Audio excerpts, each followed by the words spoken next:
Ladies and gentlemen, welcome to coverage of Audubon Green Wave Baseball here on Dan Wilkins Broadcasting. Today we have some out-of-conference games between the Timber Creek Chargers and the Audubon Green Wave. Audubon's coming into this one 8-2, with their most recent win coming in a 2-1 victory over the Spotswood Chargers down in Mainland. I was there with BFA Sports, Doug Stasic, Chris Losey, great group down there, and I was glad I was able to get to work all aspects of the production and of the broadcast so that we were able to have a smooth weekend working with students from Rowan. But it's a busy week for us and for the Audubon Green Wave. We have a doubleheader today, but not here for us at DWB. At 7:15, it will be Collingswood and Pittman down in Alcyon. So just a disclaimer for everyone watching, there will be no post-game interview today, as we will be, as soon as we're done, packing up everything and heading down to Pittman for the 7 o'clock game. But if you're not going to watch that, then we have ourselves some Tri-County and Colonial baseball this afternoon between the Timber Creek Chargers and the Audubon Green Wave. Let's go over starting lineups, starting with the Chargers as coached by John Cates. Austin Dubler, the lefty, is the leadoff shortstop. And in center field is Chase Conway batting second. Batting third is Braden Simpson at second base. Nick Traynor is the first baseman batting fourth.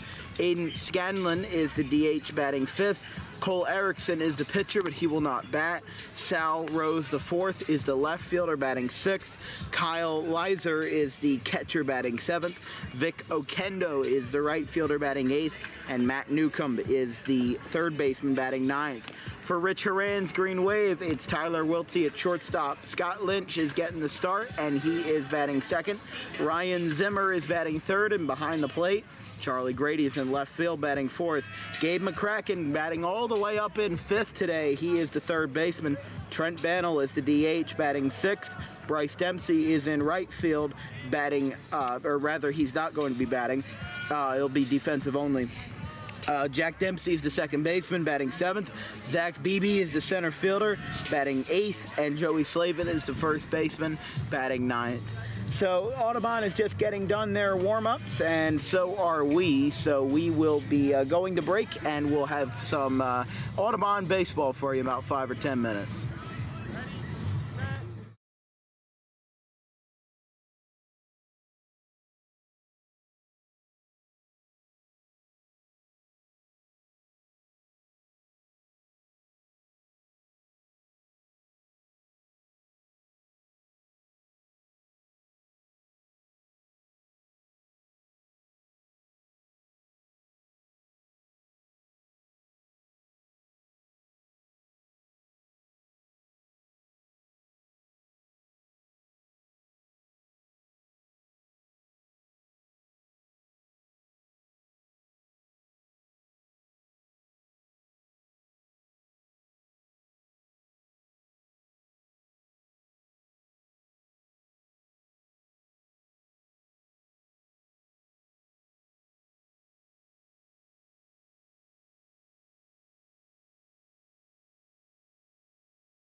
Live from the Hank Greenberg Field, welcome to coverage of Audubon Green Wave Baseball here on Dan Wilkins Broadcasting. My graphics crew, Gavin Van Rel and Caleb Lane, my producer, Donna Wilkins, and myself, Dan Wilkins. We're having a couple spotty sun showers coming down here this afternoon, but the coaches and umpires meeting at home plate. Rich Horan talking to the crew, pointing at something down the right field line, but I think they're going over, as they have to do every time, with how balls are out of play with those traffic cones. I know Timber Creek promoted my stream because they know of my work and what I've done for them before. So if you're watching from Audubon side or from Timber Creek side, welcome. We're going to get started about 15 minutes behind schedule at about 4 o'clock. The game was scheduled for 3:45, but that has been pushed back. Timber Creek got here pretty early, around 3, so we lucked out in pretty good timing for all intents and purposes of us getting our broadcast underway. But Audubon is meeting in their circle down the third base line. We'll go over starting lineups once everybody takes the field. I know we did it in our pregame, but it's always good to go over things again. We're going to be having 2 games live streamed today at 7 p.m. will be Collingswood and Pittman from the good old Alcyon Park for the kickoff of the Thank You Classic. That game was moved up from Friday at 7 to today at 7, somewhere between 7 and 7:15, because of the impending poor weather that's going to be over the weekend on Saturday and Sunday. So we will keep everybody updated with updates in regards to that. And Audubon is taking the field now. Scott Lynch is the starter this afternoon. The right-hander looking to get a couple of innings in after he had the save versus Spotswood on Sunday. And for Audubon's first game in a couple of days, in about 72 hours it's been since the Green Wave took the field, we're going to be looking for win number 2 in a row against these 5 out-of-conference teams that Audubon will be playing in a row. Again, Audubon beat Spotswood in the Coaches vs. Cancer Classic down in the Atlantic City area on Sunday. 2-1 was the final score. They play Timber Creek today, St. Augustine tomorrow. On Saturday, I've been told it's St. Augustine, so my apologies there.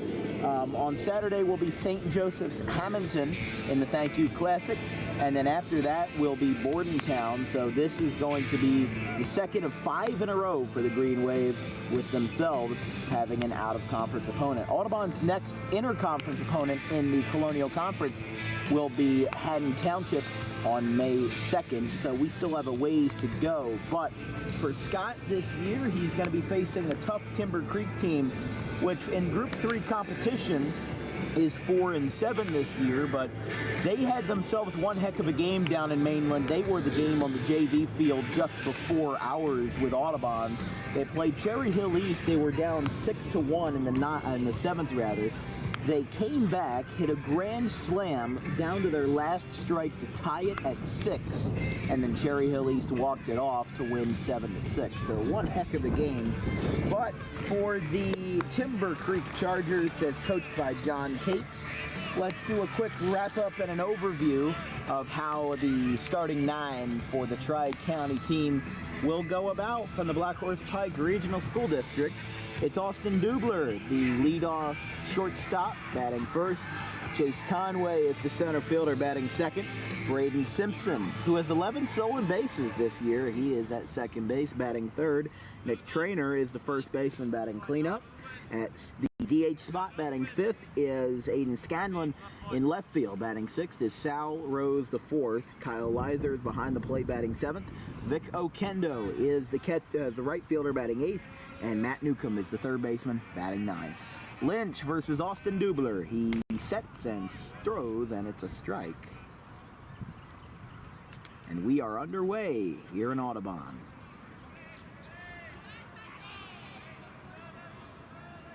The 0-1 pitch, breaking ball, another strike, 0-2.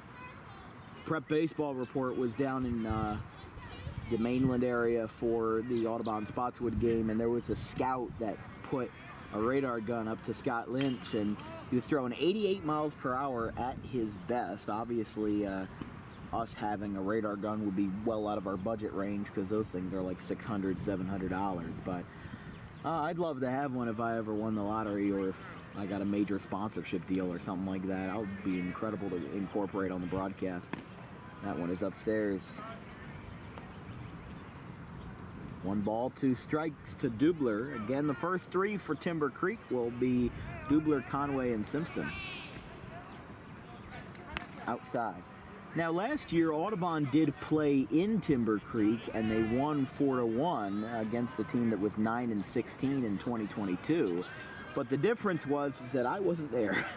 So I don't know anything really about that game except for what the box score says, as I was sick with a really bad throat infection that I was able to come back from a game later. But, you know, sometimes you just got to sit one out. But it's a 3-2 count and a ground ball out to Dempsey, a pedestrian ground ball, and it is in time at first base, one away. So a 4-3 ground out, bringing up Chase Conway. Yeah, Dubler did exceptionally well in the DWB showcase that we did down at Highland in Blackwood between the Chargers and the Highland Tartans. The leads changed 6 times, and the Timber Creek team eventually prevailed 11-7, but it was by no means a blowout. I mean, you know, you remember that game pretty well. It was like everybody was kind of held at bay to a 1 or 2 run lead for as long as the game could last, and then in the top of the 7th inning, Timber Creek was able to power through and take the lead, and Kevin Minnick had Dubler as the player of the game. So that one's up and in, and it is 3 balls, no strikes to Conway. Braden Simpson is on deck.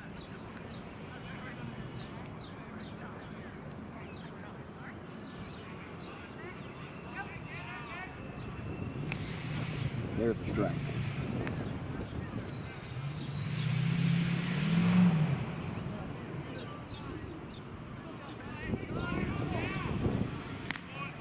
And that's ball 4. So Conway gets a free pass to first base, and we have a runner on with 1 away.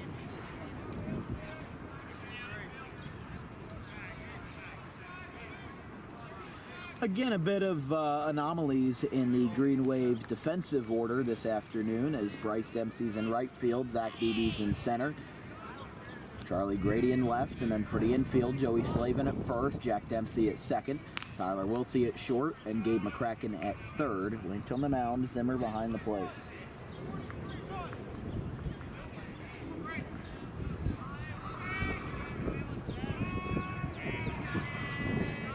One 0 count to Simpson. 1 away and a runner on first. There's a strike. 1-1.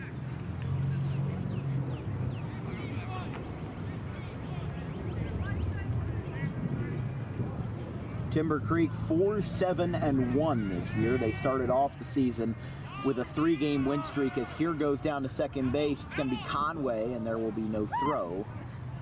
Actually, never mind. He got a piece of that, so he'll have to return to base camp, and it is 1-2.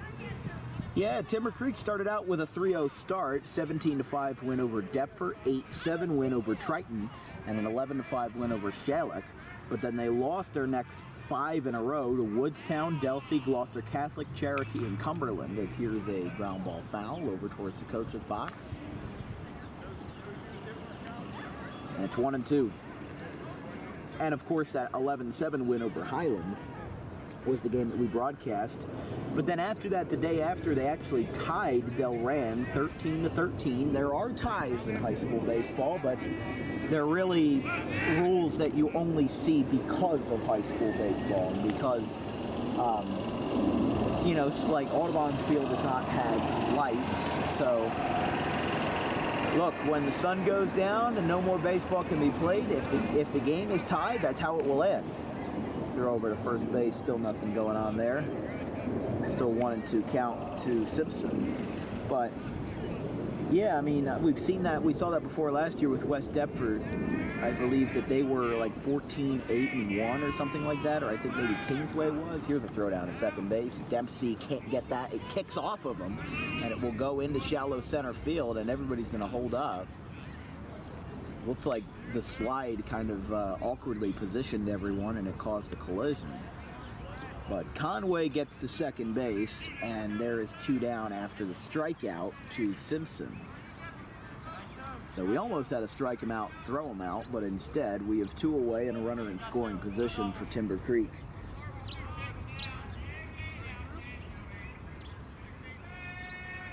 There is Nick Trainer. I thought I heard the forbidden word behind us. Might just be my crazy imagination, but we know versus the Cinnaminson game during the Ralph Shaw Classic, we really had a hoot of a time having to deal with that one. There's a strike near the knees, and it's 1-1. First 3 for the Green Wave in the bottom half of the first will be Tyler Wiltsey, Scott Lynch the pitcher, and Ryan Zimmer the catcher. Upstairs, 2-1.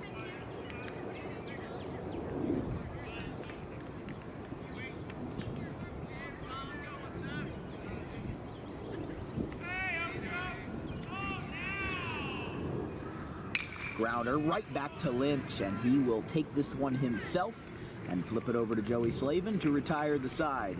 Timber Creek leaves the runner on second base. We go to the bottom half. Green Wave will get their first chance to hit in a no-score game.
Bottom of the first inning, Tyler Wiltsey will get his first chance here for the Green Wave as starting pitcher, Erickson will get the chance here to face the Green Wave for the first time here in 2023.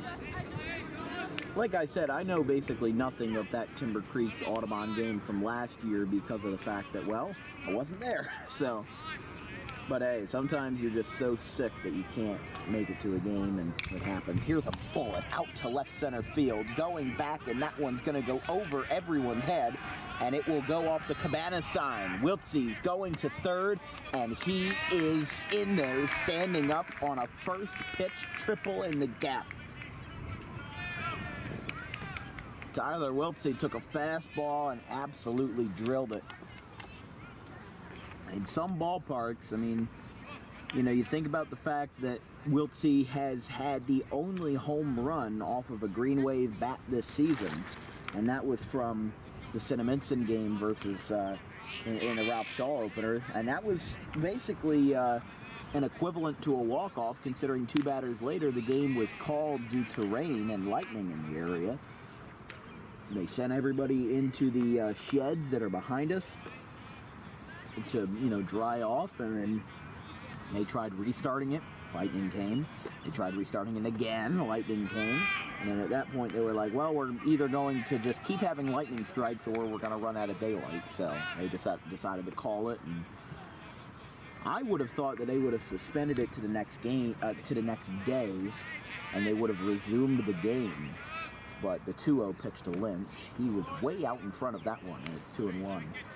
But the discrepancy would have been, if that were to happen, the discrepancy would have been that they would have had to restart the entire inning. So we would have gone to the bottom of the 6th, and Wiltsey's home run would have been completely negated. Golfs one in the center field, very shallow. Dubler will call for it, and he will make the catch. Wiltsey trails off of third, but thinks better of it. And a pop-up to Dubler is the first out of the first for the Green Wave. So bring up Ryan Zimmer.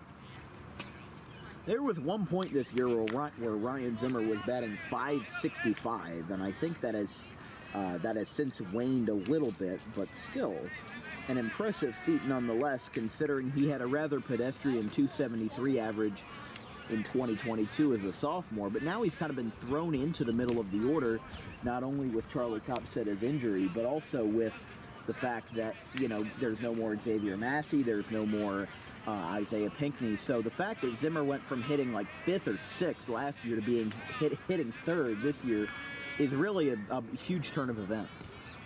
That one's into dirt, bit of a cricket pitch there, and it's 1-1.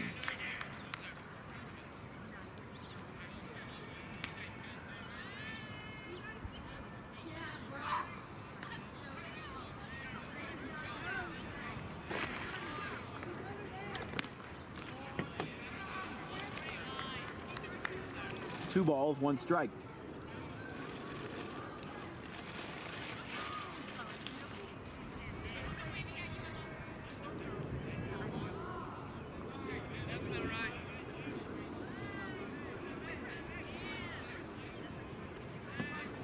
Two one. Runner on third for the Green Wave, and a liner deep to right center field. This one is back, and it is down, and it will land right next to our booth. Here comes Wiltsey in the score. The throw from Arkendo is on the money, but it will be an RBI double for Ryan Zimmer, and it's 1-0 Green Wave.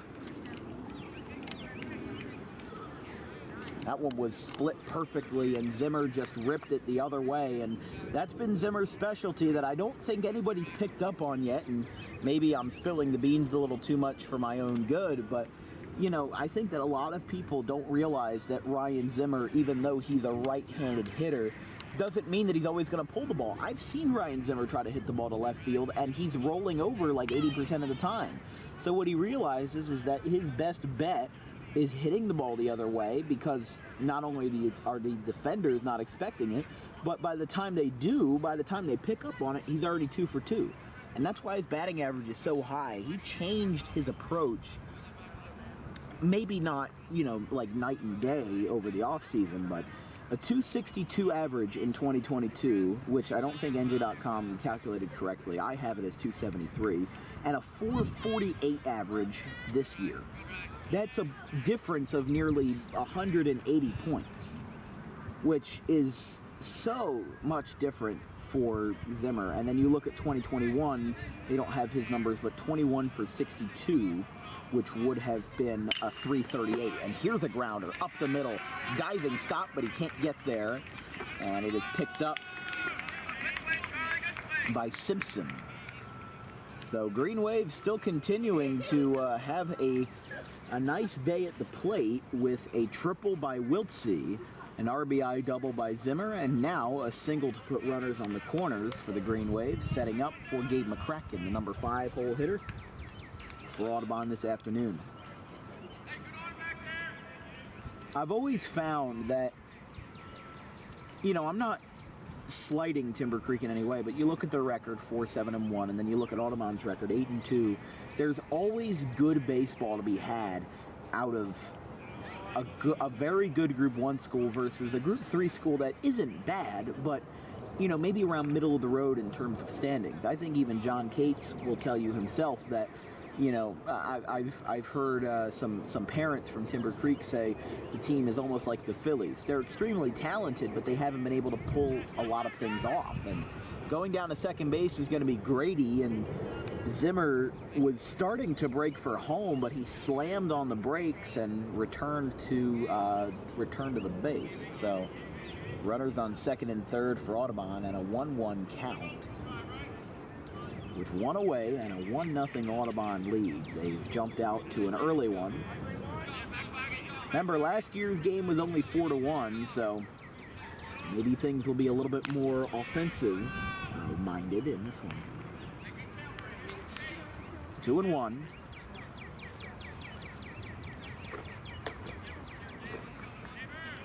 Yeah, so Grady, who would usually bat fifth, is batting fourth, and McCracken, who's usually way down in the order, is now right in the middle of the road.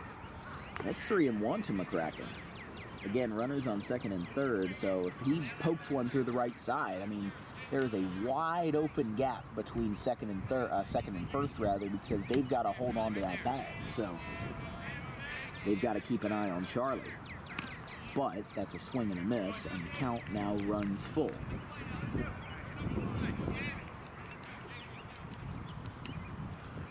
Beautiful afternoon here in Audubon. A bit of wind that feels at least like it's blowing out towards us. I can't exactly see the flag from my spot, but it's 63 degrees, and that will be a walk. Well, I'll tell you this town is 63 degrees, but this team is about 103 right now. They've really been heating it up with a run already, and the bases loaded as Trent Bannell is going to be the number 6 hitter to bat for the Green Wave, as they've been really teeing off on Erickson so far.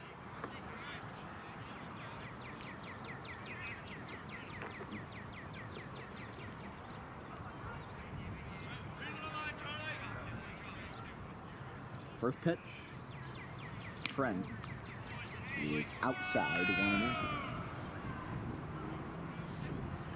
Mm-hmm. Can I give you the VIN number? No, that's okay. Yeah, that's the VIN number you left. 759-1930.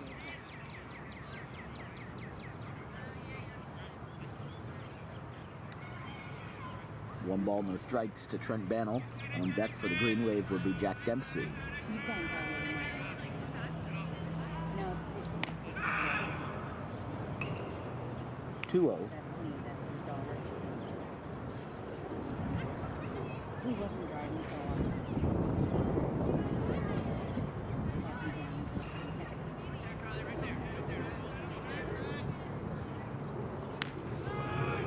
And that's inside, 3-0.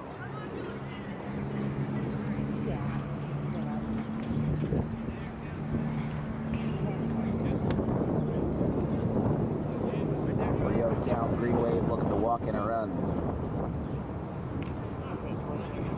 And a strike right down the middle, 3-1.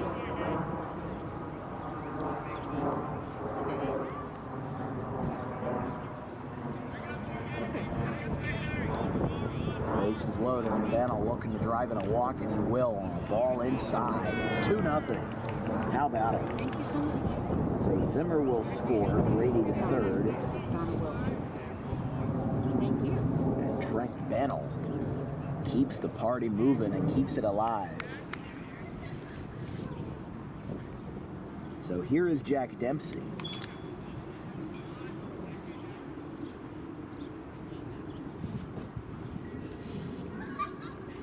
Bases loaded, and actually we're going to have a mound visit here, and actually a very quick change, and after just a third of an inning, we are going to have a Parolee's printing pitching change. I guess that Timber Creek is trying to catch it early before maybe anything awry happens. But Cole Erickson, in just his second appearance of the year, lasts a third of an inning, and we are going to have a Parolee's printing pitching change. New pitcher for the Chargers is going to be Mark Hayes. We'll be right back after this.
We have a Parole's printing pitching change as, well, Erickson only lasted 1/3 of an inning before John Cates pulled the plug and sent him to the showers early, as Cole Erickson will be relieved by Mark Hayes, the senior right-hander, who's got 2 1/3 innings this year.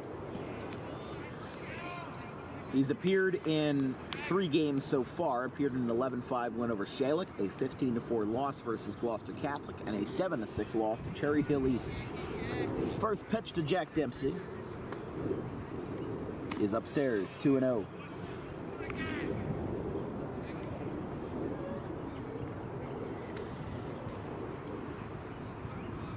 Well, I'll tell you this, if Audubon puts up enough runs and gets this thing early, done early in 5 innings, we could get to Pittman very early and be good on time. I don't wish for that, though, because I don't like the mercy rule. I've never liked it. And, if Major League Baseball ever sniffed that rule, there will be riots in the streets of New York.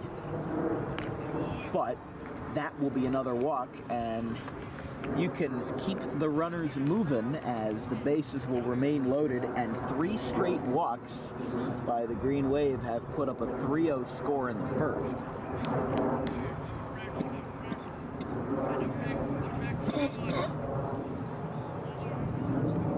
Here is Zach Beebe, the center fielder. Remember, Charlie Copsetta would usually be in that spot, but because of his strained quad, he is still recovering. Haven't heard anything back from his doctors yet, but when we have an update, if we have one available. It seems like he's walking a lot better. I know when we first heard of the injury during the Ralph Shaw Classic, he was limping a little bit. Here's a liner caught by Dubler. Throw to second base is in time, and way to bounce back for Timber Creek. They had walked 3 straight, walked in 2 runs, and then a line drive caught by Austin Dubler turns into a double play to retire the side. Green Wave lead 3-0 going to inning number 2.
Top of the second inning here from Audubon.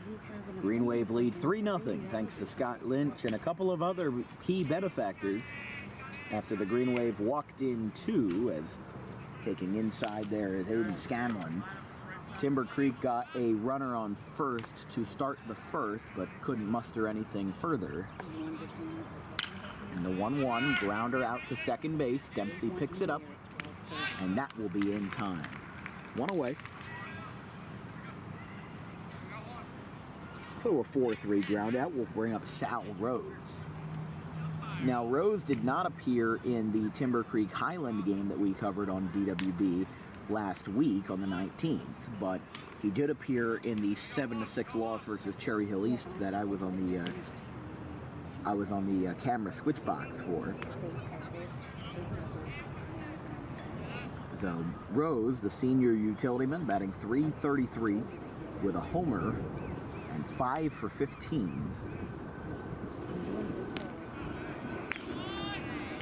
And it's 0-1 to Rose. So after Scanlon, it's Rose and then the catcher Kyle Lizer.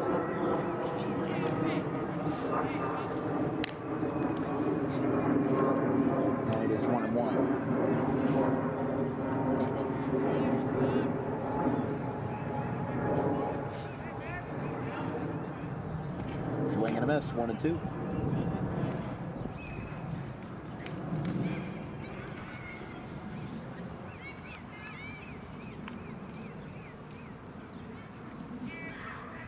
One, two.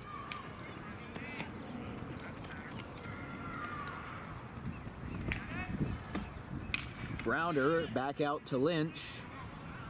Throw to first is in time. Slavin picks it up. So back-to-back groundouts in Timber Creek. Already having themselves a bit of a sluggish day offensively. And this will bring up Kyle Weiser. 2 down, bases empty. 3-0 Green Wave.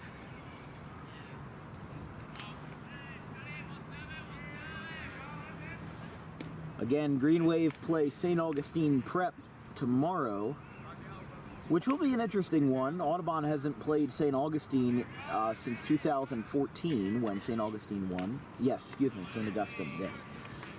See, I'm the one that reminded myself of that, and then I forgot about it, so. Oh, I love thinking about St. Augustine because it is gorgeous down in Florida. Yes. Now, if we were playing a school from St. Augustine, Florida, I would hope we would be playing on the road. They have a really good burger place down there, Ford's Garage. They've got a couple of places in the southeast, but as somebody who is a Ford connoisseur, you know, they literally have giant cars in there that, you know, spin around and everything like that. They brand a Ford logo into your burger, but regardless, I just ate, so I shouldn't get hungry again. Swing and a miss, retires the side. Bottom of the second will go 3-0 Audubon.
Bottom of the second inning, this broadcast is brought to you in part by DJK Roofing, South Jersey's #1 roofing supplier with over 200 5-star reviews on the web.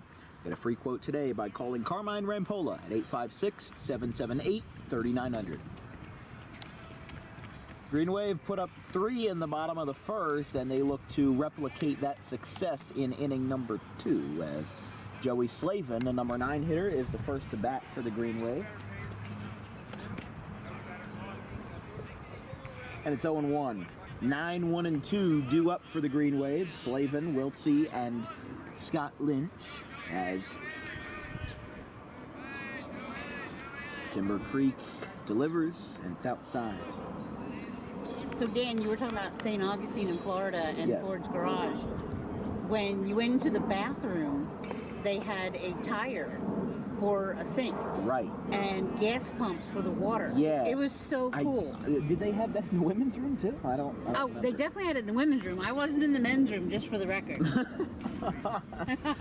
Well, it's 2-1, but yeah, I mean, I love cars, but I don't know much about them other than they go, you know? And some go Like, faster than others. Yeah, like, oh, that one sailed over Hines' head.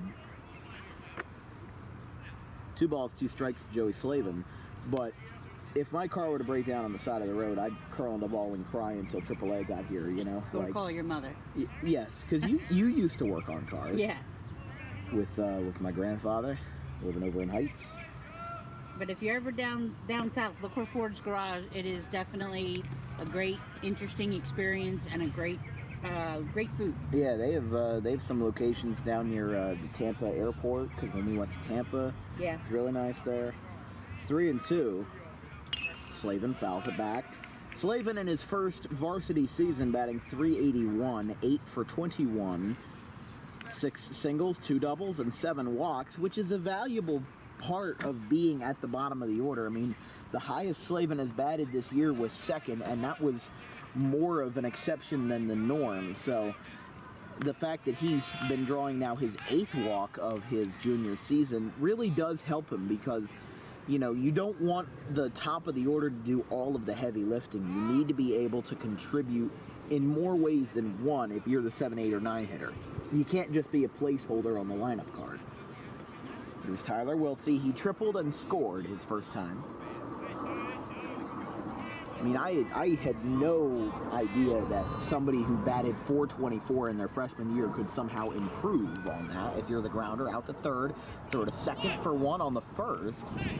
Is in time.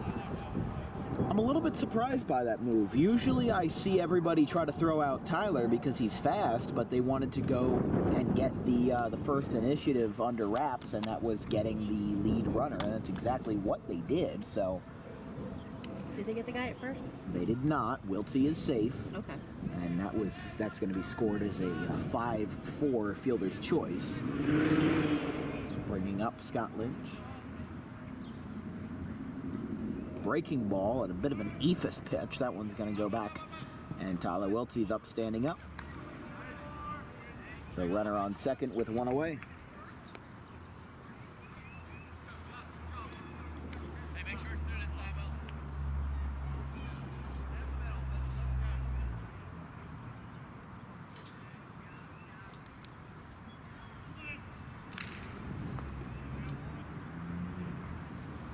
Luckily, just track practice today, and not a track meet. You don't have to get scared by the guns today. Yeah. Here's Lynch, and the 1-0. Inside, 2-0.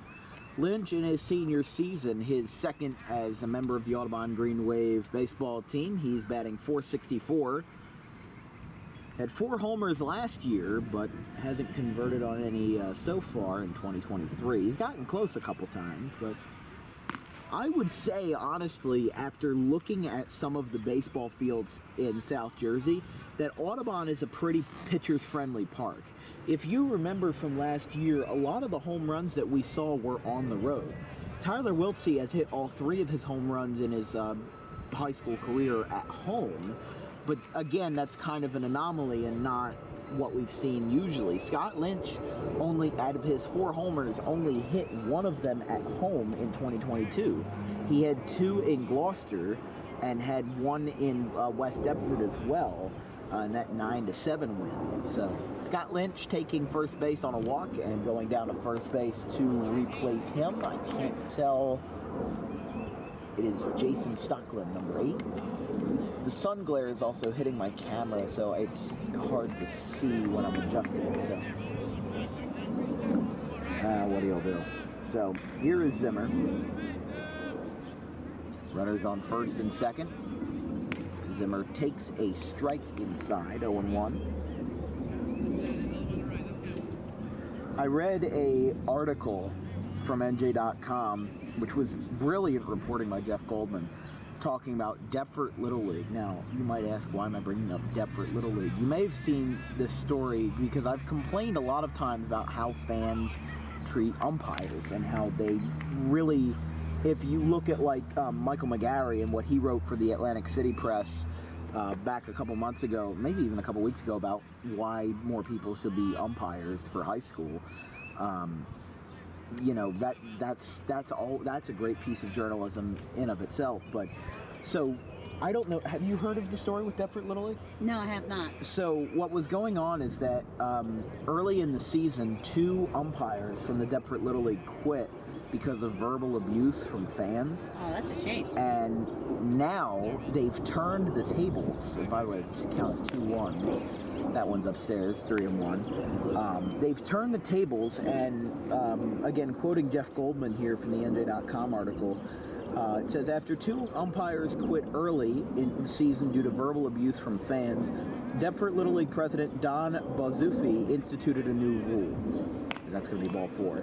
If a spectator violates the code of conduct and becomes too unruly or abusive, the person will have to umpire 3 games under the supervision of an official ump before being allowed to return as a fan. If the person doesn't comply, he or she will be banned from all youth sporting events in town for a year, according to the township's code of conduct. Wow. So that I've never seen a little league organization like turn the tables like that before. That's a great way to teach them, though, because they don't understand everything they're going through. Yes, they might get a call wrong now and then. Yeah. But unless just like I do, I get a call wrong now. Unless they're calling everything wrong, then they're doing the best that they can. Right. And these are, you know, the people to help out. They're amateurs. They're not professionals. Right. The people that help out are few and far between. Right. As a board member on a PTA and also a member of the Little League snack stand, the people who complain the loudest were never the ones who were volunteering. Right. They always could just kind of sit back and watch from their, high up perch. So, I mean, yeah, it can be upsetting when you don't get the call that you want, but they're human beings, and it's Little League. Yeah, it's Little League. Take a breath. I think that is a huge step for taking accountability, though, because now it's like, if somebody tells you, what would it be like if you were in my shoes? Well, you're literally going to be in their shoes. Yeah, exactly. So I am a huge supporter of that program. I think that's great. I think that is great, because I think that a lot of people kind of have horse blinders on the fact that, like, they can complain from behind the grandstands and know that they won't be held accountable for because they're not on the field. Right. So as long as they don't cross a very certain line, then they'll be fine. But, like, now that you know what's in place, maybe everybody will have a better handle on things. Well, it's like us, sometimes we look at the review on the live stream. Right. I'll roll it back and look at something. Yeah. And we might be able to tell on the review, but you can't tell sometimes live. You can't catch that split moment. We're only human. But yeah, I mean, it's the verbal abuse that umpires got has been so bad in the last 20 years. Before the year 2000, umpires were just normal people. They were just a part of the game, but they suddenly have become the villain of all the parents who have, the parents have a larger ego than the players sometimes. Yeah, they do. And if you want to keep your players humble, but you got to keep the fans humble too. Yeah. It's a full count to Charlie Grady with the bases loaded. Green Wave trying to walk in another run, and that's exactly what they will do. Tyler Wiltsey scores, and it's 4-0. Green Wave have scored 4 in the course of 2 innings, and 3 of those runs have been on free passes. So this game may be a lot of walking and a whole lot of talking.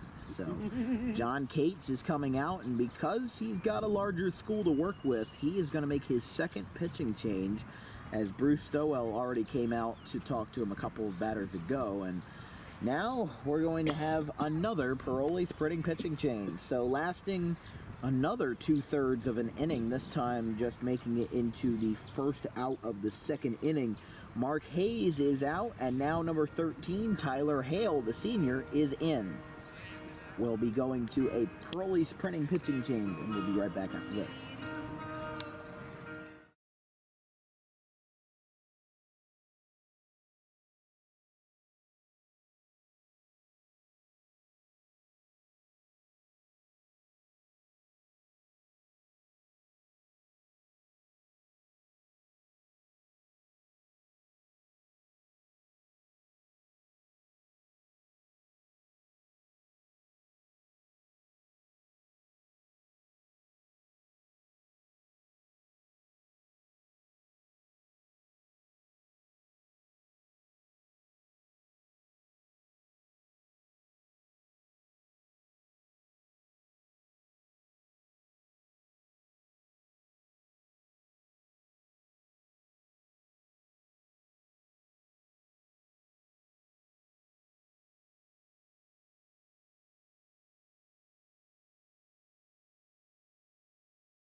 Here in the bottom of the second inning, Green Wave just walking in a whole lot. They've scored 4 runs, and 3 of them have been on base on balls with the bases loaded.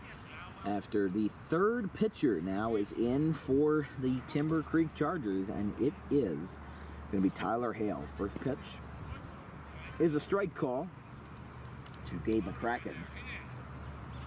Ryan Zimmer is on second base. On third is Jason Stockland, pinch running for the pitcher Lynch.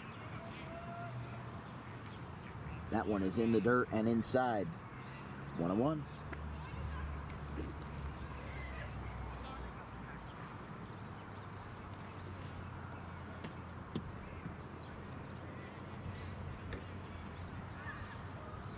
So Wiltsey was able to score on that bases loaded, walking a grounder out past third base into left field. It'll go out to Rose. 1 run is in, 2 runs are in, and Gabe McCracken, have yourself a day with a 2-run double. And the Green Wave have put on 3 runs in the third, making this a 6-0 ball game early. I am very surprised how this game has progressed, but runners are on second and third with 1 away, as the Green Wave, who brought up 8 men in the first, are now going to bring up their 6th batter. Their 7th batter of the inning. So Zimmer scored, Stockland scored, Grady's on third, and this is going to bring up Trent Bennell. He walked in his first appearance. It is 0-1. Don't forget, folks, unless this game moves so quickly that we think we have time for it, there will not be a post-game interview today, as that one is lofted out towards left, and that's a base hit. Coming in to score is Zimmer. Coming around will be McCracken, and he will score uncontested, and a 2-run single. Trent Bennell, I'm telling you, the sophomores and the underclassmen, they're getting it done. It's 8-0 in the second inning. This is a shocker. This is very much a shocker. I mean, not to doubt my own team, but Timber Creek is a much larger school than the Green Wave, and they held them at bay for most of the game last year, so I don't know if maybe rosters have changed drastically, but Tyler Hale. Any given Sunday. But today's Wednesday. Today is Wednesday. Had a chance to soak up some sun and go to the Phillies game last night. Unfortunately, just wasn't our night, 5-3. But yeah. Dog night. Oh yeah. It was raining cats and dogs. Well, not raining, but not raining dogs, let's say. Although they weren't that good last night. A lot of the hot dogs were burnt, and I mean, I guess that's what I get for paying $1 for a hot dog. I don't get the same quality. Then a friend of mine that was going with me, he's vegetarian, so I had to pick up the veggie dog, and I watched him take a bite, and I almost threw up. Because I'm just like, a hot dog is already bad enough for you. Right. Like, there's a reason why it's called the hot dog principle, where you don't want to know what something is made out of. A veggie dog has to be worse. Here's a grounder. Oh, wow, it's a third base, a diving. No, rather, it went out into left field. Excuse me. You did dive for it, he just didn't get it. He did. I thought he came up with it, and then I'm like, well, why is he taking so long to get up? And then I realized the ball trickled out in the left field towards Rose. Apologies there. That's going to... no, it's going to put runners on first and second now. So Dempsey with a single. I don't know, Green Wave could blow this one out of the water for all I know, but save your offense for tomorrow. I mean, seriously, you're going to need it versus St. Augustine. But, yeah, Augustine. Oh, my goodness. I'm so used to saying Augustine. And then we were telling stories about St. Augustine, Florida.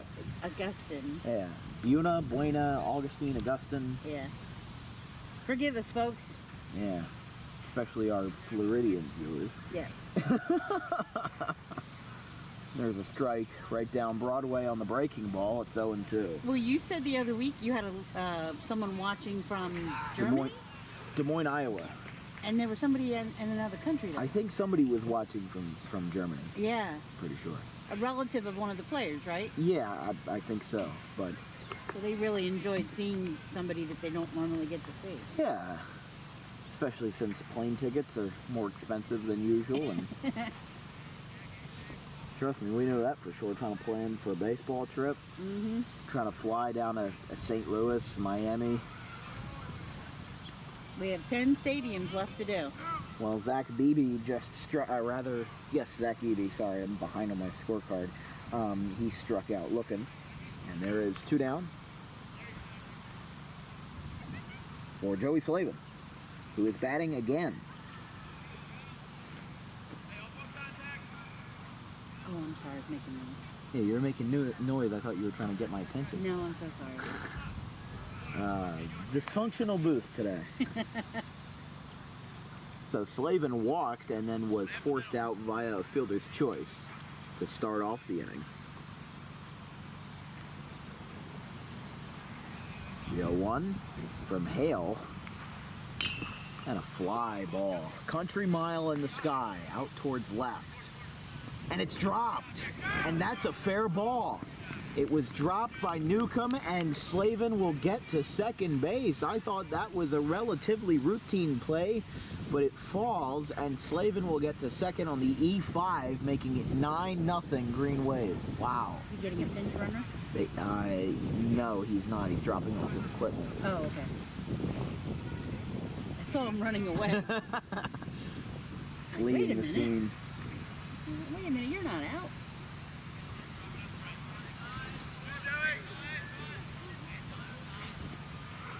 First pitch to Tyler Wiltsey is going to be a strike, going 1.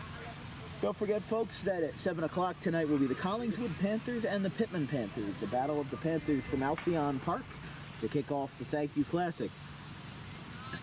On Friday will still be Gloucester and GCIT from Alcyon at 4 o'clock. The only game that's being moved is the 7 o'clock game. Gloucester and GCIT, I think, should be a good one. I think 2 relatively evenly matched teams.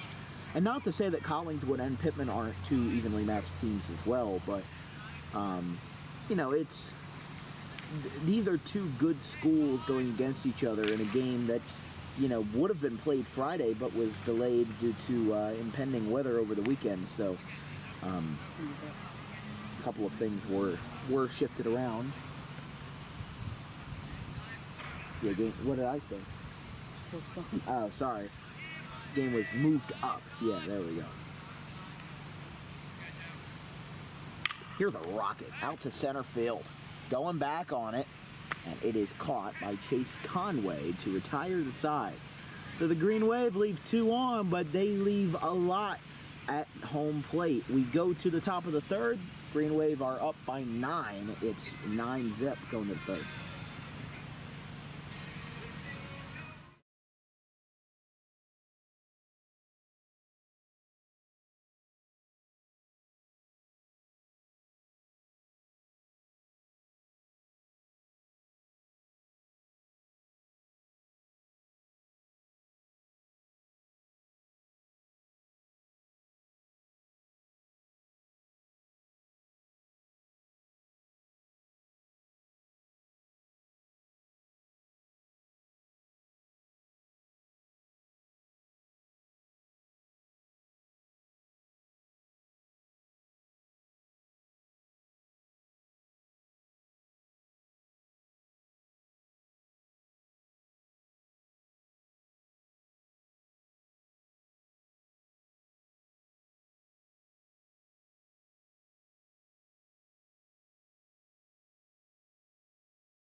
Top of the 3rd here from the Hank Greenberg Field, home of the Audubon Green Wave, as they lead by I don't know what the adjective would be for this game. It's 9-0 in the top of the third. I mean, wow, 3 in the first, 6 in the second, and Scott Lynch is still delivering the flamethrowers this afternoon at 1-0.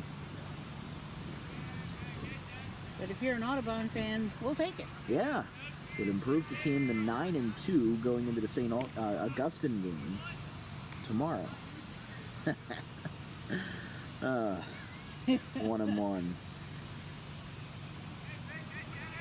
The 1-1 pitch is a breaking ball that misses the zone. Just missed. To Vic Okendo. 8-9-1 due up for the Chargers. Okendo, Matt Newcomb, who committed the error to score Slavin, and then Austin Dubler. That one's upstairs, and it is 3-1. This broadcast is brought to you in part by Proley's Printing and Mantles Banners, Signs, and Apparel, the true one-stop shop for all your print and promotional needs with a 5-star Google rating. Over 50 years in business, handling any ink-on-paper project as well as banners, signs, apparel, and promotional swag. Count runs full, Lynch to Okendo, and there's a hot shot out in the center field on a base hit.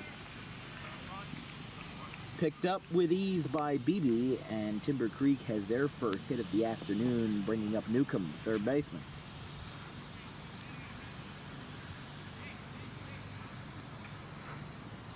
Timber Creek only had 4 men come up to the plate in the first and went down in order with 2 groundouts and a strikeout in the second.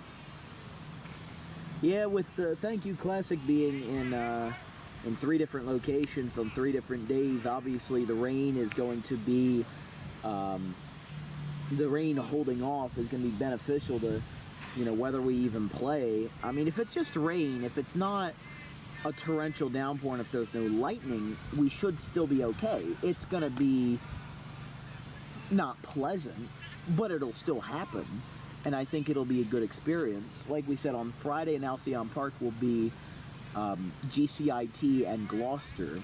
Saturday will be Audubon and St. Joe's at 10. That one's upstairs, 2-1. Egg Harbor Township and Shawnee at 1 o'clock. Bishop Eustace and Ferris at 4. And then the nightcap will be Sterling and King's Christian at 7 o'clock.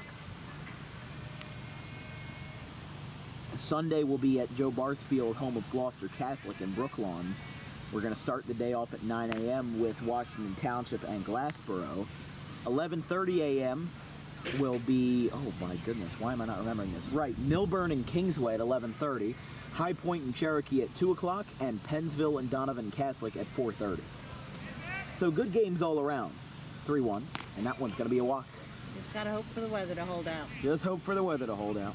But big thanks to Bill Gore for having me be a broadcaster for the weekend, considering that, this is a huge opportunity to broadcast in front of the biggest and brightest stars in New Jersey. Milburn and Kingsway might be a potential Game of the Year candidate, because that will be insanely good. But after a single and a walk, this will bring up Austin Dubler.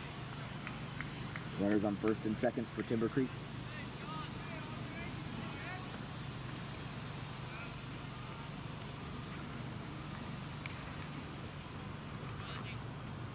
And then after that, Audubon will have a travel game up to Bordentown. And then Haddon Township on May 2nd. And that one's a foul ball. That one hit Timber Creek's first base coach. But where's your glove, buddy? Yeah. Don't forget on, or no, I shouldn't say don't forget. I'm just letting everybody know on Friday, May 3rd, there is a chance I may be broadcasting in Lenape, in Medford, for the broadcast of Cherry Hill West and Lenape, but that is still in the works, so if that is finalized, I will let everyone know. Same with May 16th, Buna and Cinnaminson. That is, I have to talk to Eric Teasdale about that, but Cinnaminson, they actually said if I come down to Cinnaminson and broadcast a game, they'll give me all the free food I want, so I think I want to take up on that offer. We'll work for food. He's out at first. Dubler didn't like the call, but it'll count the same, and it'll move everybody up 90 feet. Runners on second and third for Timber Creek, and this will bring up Chase Conway, the center fielder.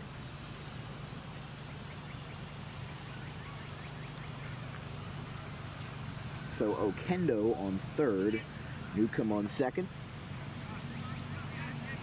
1-3 ground out gives us the first out of the third. That one's outside, 1-0.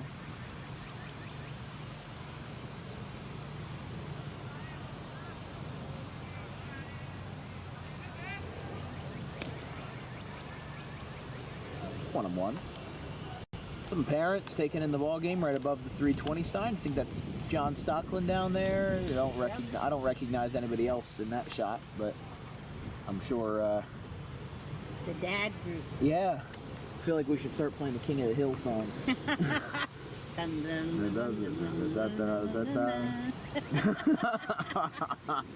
Not that they would ever be caught drinking some beers in the alleyway. Oh man. No.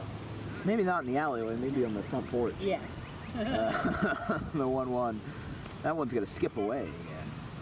Zimmer will hold the runners at bay. 2-1. It's that time of year, I got to tell you. I mean, yep. But the whole thing about, you know the catchphrase, April showers bring May flowers, and well, the April showers are coming right at the end of the month. I know.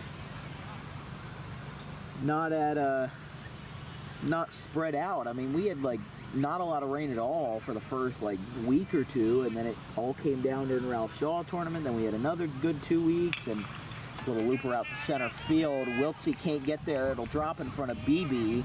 A run will score. Coming around with flying wheels is Conway, and he will get in there at second base. 9-2. So Timber Creek with a 2-run single by Chase Conway. Okendo and Newcomb score. And this will bring up Braden Simpson.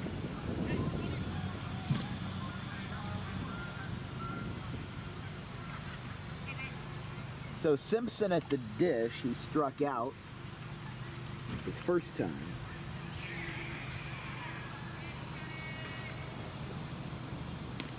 Lynch with an off speed, that's a strike, 0-1. Seems like the umpire doesn't have a whole lot of, he does. I mean, that's nothing against him, it's just like, usually we rely sometimes on being able to hear the umpire call strike or ball or, I mean, like that was a pretty obvious ball, but. He is putting up the count though after every pitch though. Well, I can't see it from here. Oh, I can see it on our screen. Well, that's good then. Yeah. Most umpires do that, but now going down to third will be Conway. Throw over, not in time. Timber Creek putting some life into their bats after really going silent for the first sector of this ball game. They've now thrust themselves into position. 7-run ball game. Green Waves still lead by quite a favorable cushion for now. For now, that is. Things could always change, and the Chargers could lead a charge, but Green Wave could be able to sweep them all away. Here's a grounder out into left field, a base hit. Scoring from third is Conway, and it's 9-3. So Timber Creek, again, starting to brew up something here as Scott Lynch running into some trouble here in the third. Runner on first after Conway scored on the RBI single, and this will bring up Trainer. 3 hits in the inning for Timber Creek. That one is upstairs, 1-0. You could see right above us how ominous those clouds are, just if you zoom out all the way. That ain't pretty, I'll tell you that right now. That is not pretty at all. So let's wait till after the 7th. Yeah. Swing and a miss, hefty hack by Trainer. And it is 1-1. Remember, Green Wave brought up 11 men to the plate in the second inning. So 2, 3, and 4, which will be Lynch, Zimmer, and Grady. They are drew up and now going down to second. Simpson with his 12th stolen base. He's done it right there, and he'll get in it to win it. I'll tell you that. 2-1 count. Timber Creek leading a fourth here as they've scored 3 in the third and trying to tack on a couple more before the day is done. 2-1. That one is down low. Zimmer couldn't find it, and now going down to third will be Simpson, and he's gonna be out. So maybe got a little bit too greedy, and now the bases will be wiped clean with 2 down. That's a shame. I mean, Timber Creek really, they had the momentum swinging in their favor. Had 3 hits and driving in a whole bunch of runs, but I don't think that he should have gone on that stolen base attempt right there. 3-1.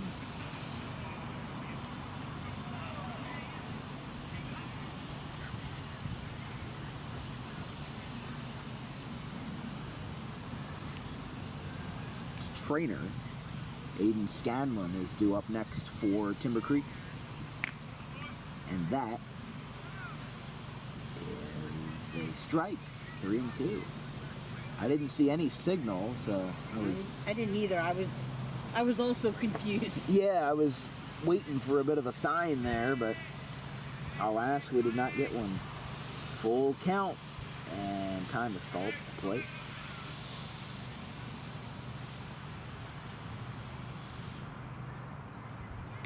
Outside. So a walk to Scanlon, and Timber Creek will have an opportunity here to tack on another with Sal Rose.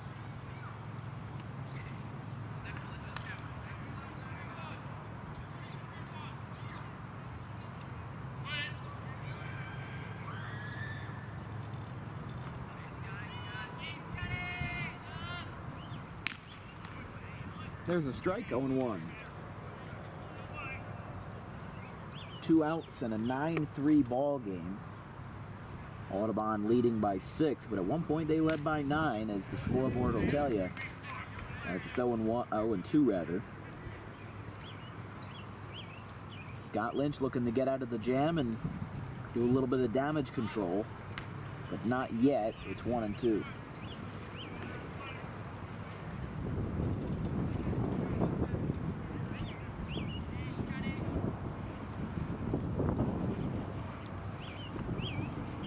Swing, miss. Lynch sets down Sal Rose, and he's got himself his 3rd strikeout of the afternoon. But 3 runs are allowed, and Audubon will look to counter that. It's 9-3 going to the bottom of the 3rd.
So here is Scott Lynch leading off the bottom of the 3rd, and a 6-run lead for Audubon. He gave up 3 runs, and 7 men came to the plate for Timber Creek in top half, but Audubon will look to counter that and set themselves on a better path forward. Although, what am I saying? They're up by 6 runs. They'll be fine. 9 runs in 2 innings. I gotta say, an impressive feat. And a liner deep to left, and it is caught out and left. Sal Rose. Sal Rose. Holy goodness, what a catch by Sal Rose. Laying himself out, and there's one away as Scott Lynch, highway robbery of a single. Yeah. And even Timber Creek's catcher, which would be Kyle Leiser, he pointed out to Rose and like kind of gave him a tip of the cap, Yeah. which I would have too. I mean, hey, that's great defense when you see it. That one is fouled off the bat of Ryan Zimmer, who was 2 for 2. Had a double in the first.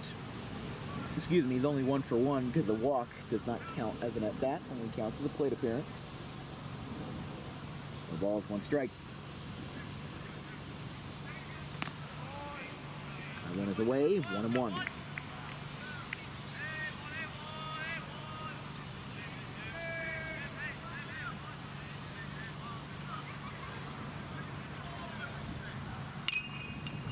Foul ball off the screen. It's 1-2. Yeah, I'm feeling that if this game is going to go the full 7 innings, then it may be wise that in between breaks I may have to go get the 10th. But No. the weather app says rain will start in 20 minutes. Oh So boy. Let me check that. you will have to keep an eye on that. But like I said, clouds aren't exactly looking favorable to us. Now the difference is that Audubon does not have lights. Pittman has lights. So they can play as long as the kids can stay up. As long as it isn't their bedtime. Oh yeah, I see it. It's coming right for us. Yeah, Yay. that one's inside, 2-2. I mean, they moved up the Collingswood-Pittman game for the sole purpose of avoiding the rain, but yet they're running right into it. So we will have to see what's going on, but it says by 8 o'clock it should be gone. So here's a routine grounder to third, picked up, and in time. 2 down. So 2 away. On a 5-3 grounder, and this will bring up Charlie Grady. Worst comes to worst, I'll go grab the 10, and you can call the game for it. You can hold down the fort. We'll see.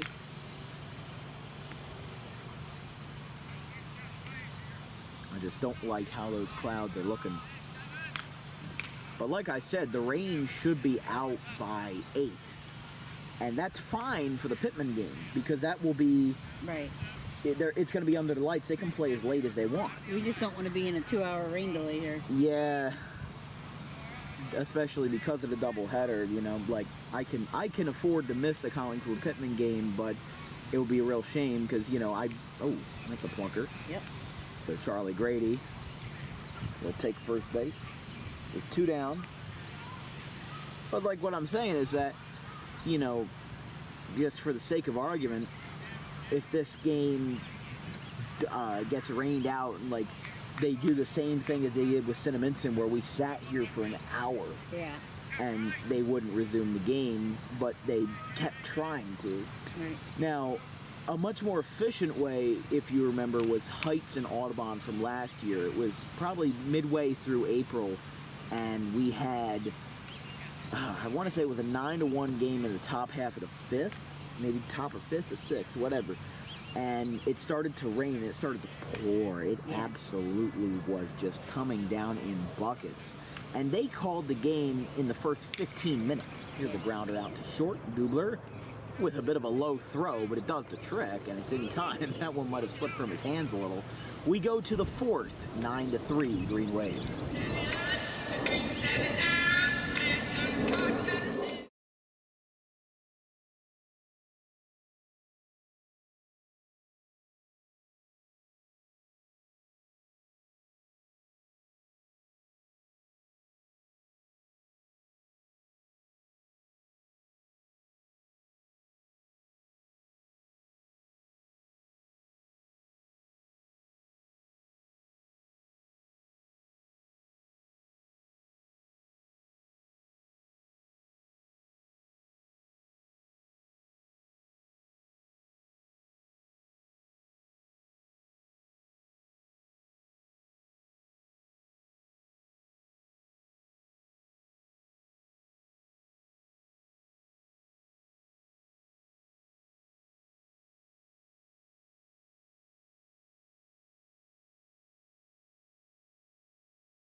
please. Here at the top of the fourth, time for DWB Trivia Time. Today's question is, how many active MLB players are from the state of New Jersey? And the options are 10, 13, 6, or 18. So 10, 13, 6, or 18. The answer will be revealed in the bottom of the fourth inning. First pitch is a strike to Timber Creek. Audubon leads by 6 here in the bottom, rather top of the fourth, as they scored 9 in 2 innings, but really hit the brakes in the third. Didn't really get a whole lot done. After a line out to left, a grounder, and then a fielder's choice to retire the side after bringing up 11 men in the second. And there's a quick swing and a miss. Strikeout number 4 for Lynch, as Rose is retired. I guess that's a little bit of payback. Rose caught Lynch's line drive and made a diving catch, and now Lynch gets to send him back to the dugout. Here's Kyle Weiser. He struck out his first time in the second inning. And a breaking ball misses upstairs. 1-0.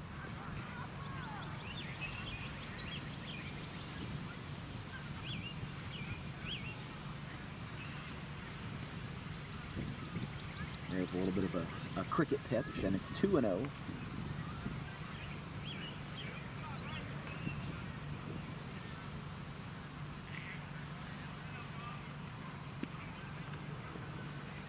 Hot shot foul.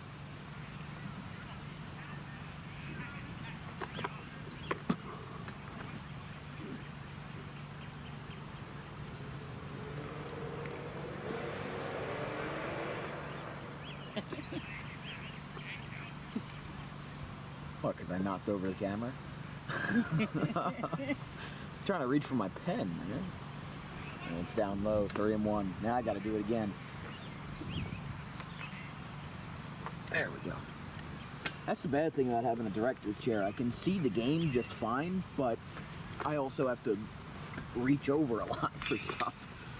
That one is a grounder foul, and on top of the batting cages, that one was like a pinball shot. Went into one of the L screens down the third base line. And the count is full. 3 balls, 2 strikes, bases empty for Timber Creek, and a 9-3 ball game.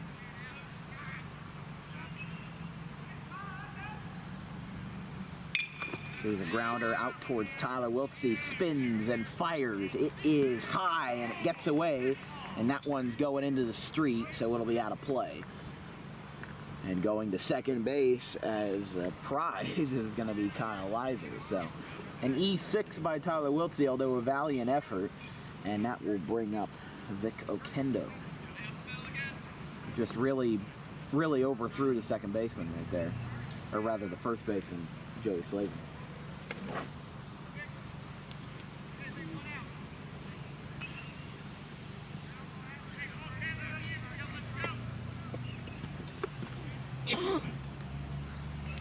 Here is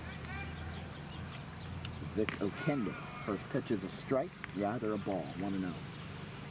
Excuse me on that one. Green Wave lead by 6.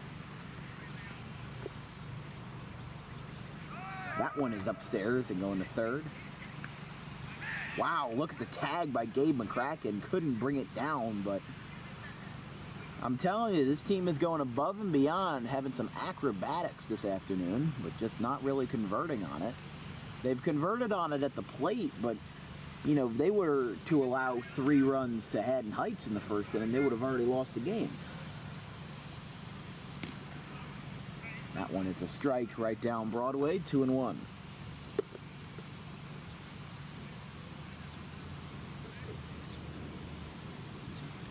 Okendo with a liner to left. Grady can't get there. It's a fair ball that's going to hit off the 320 sign. Picking it up, going to second is Okendo, and scoring without a contest will be Leiser, and it's 9-4.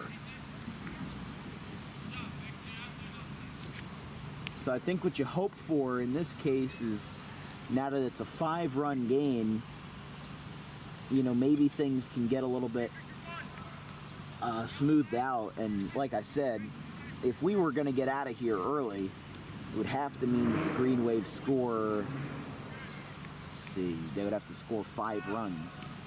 Yeah, it looked like they were going to do it, and then all of a sudden... It looked like they were going to blow them out of the water. Yeah, and then all of a sudden they just Timber started coming Creek. back. Yeah. Piecing it together.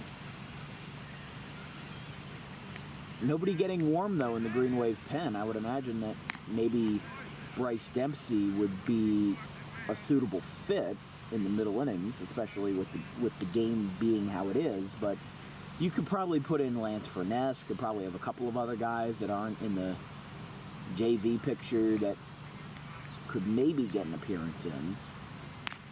Can't use Nick because he threw on Sunday, and really the only reason why Scott Lynch is starting is because there was so much of a gap between Sunday and Wednesday.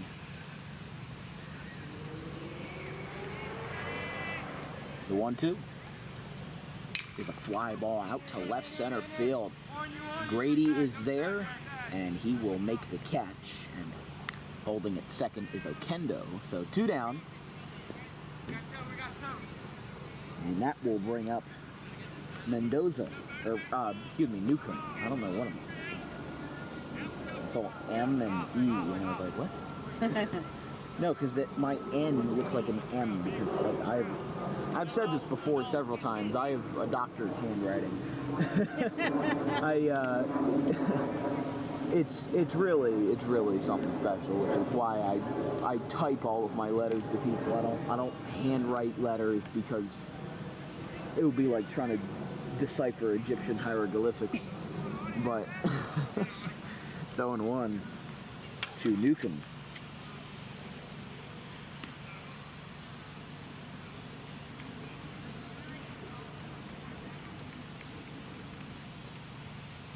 One ball, one strike. If this inning were to continue, we'd go back to Dubler for the 3rd time around the order. That's a foul ball.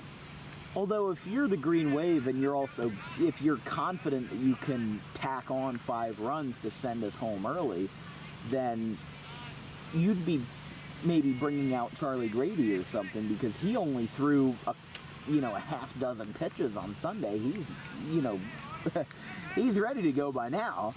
And there's a swing and a miss. Lynch with 5 on the afternoon, but Timber Creek gets a run back. We go to the bottom of the 4th, 9-4, Audubon.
Then we can sketch.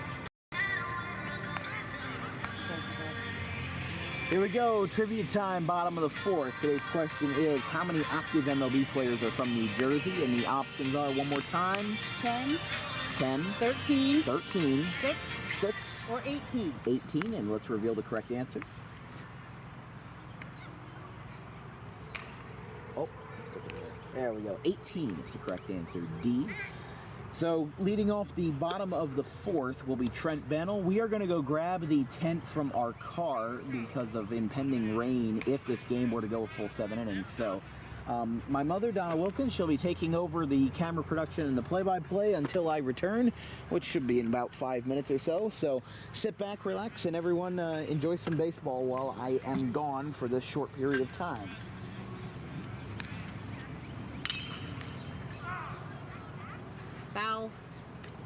Foul ball. Foul ball. Yes, I saw that. I gotta grab my keys and I gotta get this. Are you gonna stand up and do it? Yeah, I'm coming. All right.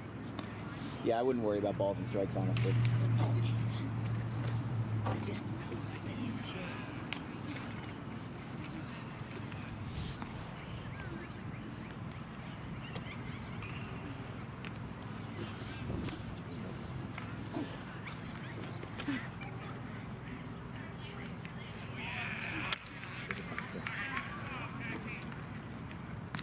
And as Dan says, that's a plunker.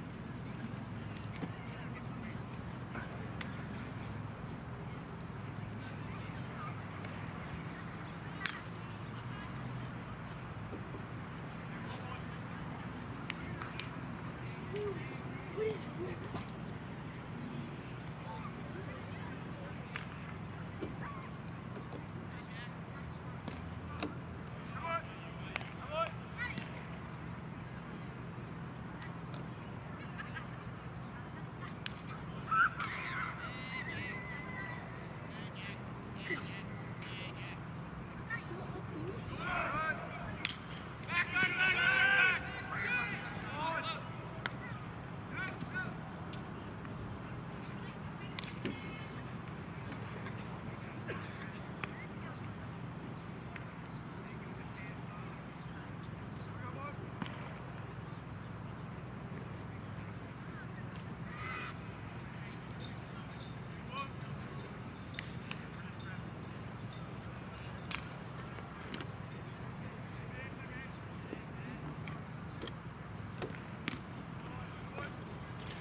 Audubon has a runner on first.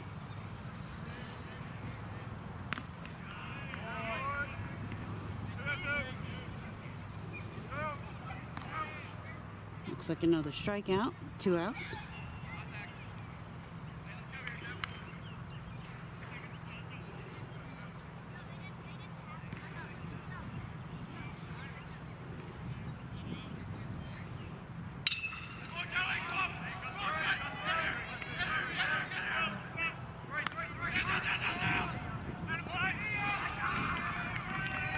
And that will end Audubon's inning.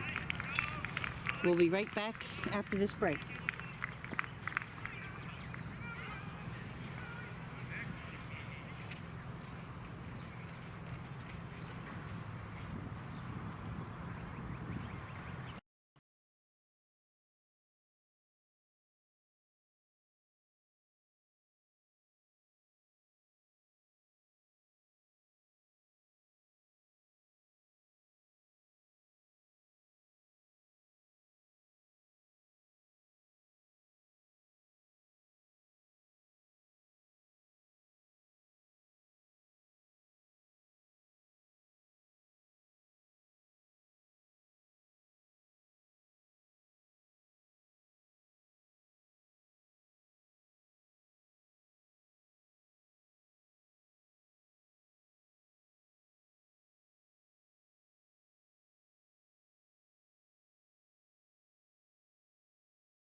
Top of the 5th inning, I have returned, and the first pitch here for Timber Creek is a ball. Looks like the Green Wave did not score while I was gone. I missed a whole half inning while I was gone. Got struck out twice. We had one runner on and it didn't go anywhere. Well, here's a fly ball deep to left over the head of Charlie Grady. It will hit off the Cove sign. Going to second and holding there is Chase Conway. He's got a leadoff double. Something got messed up with the camera. There we go. I leave for a half inning and it all goes to chaos. I didn't move the camera. I'm just messing with you. So Bryce Dempsey is the new pitcher for the Green Wave with a Paroli sprinting pitching change. So did you do any play-by-play commentary? Not too much. Not too much. Part of the problem is I got behind the camera and I realized I didn't have my distance glasses on. So I couldn't see what was happening on the field. And I'm like, oh, let me get my glasses. I mean, this is a rare occasion with it being that, the rain coming, and we didn't think the rain would come, and then, and we have another game to do tonight. It's going to be a wild day. And now the people know my secret that you did not get your broadcasting skills from me. I don't know if that was the best kept secret, though. 5:32, so we're still on good time if this thing keeps going the way it is, but it's 0-2.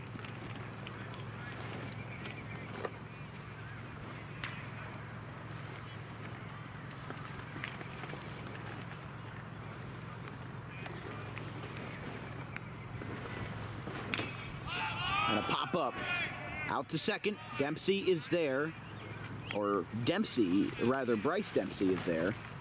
And there's one away. So double by Conway and a pop out by Simpson will bring up Nick Traynor.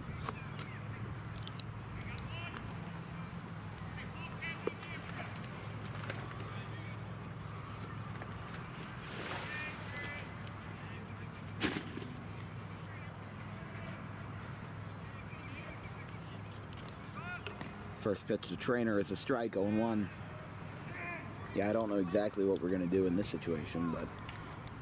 Next break, we'll put it in. Next break? Well, I can feel some drops coming down, so we might need to lift it sooner rather than later. Okay. The 0-1. Yeah, uncertain times here at DWB. The rain is coming along, and the sky is completely encompassed with clouds. There was at least some sun peeking through about 20 minutes ago, but now it has gone completely overcast. It'll teach us to think, oh, the rain's going to hold off. We'll save a couple minutes. Well, see, the thing is, it's the psychology that if you bring out the tent, then it won't rain. Yep. You see, we got our wonderful setup right there. Thanks to our lovely sponsors. Yes. And fans who sent money in for that. Yeah, big thanks to them. 1-2. Rather, 2 balls, 2 strikes.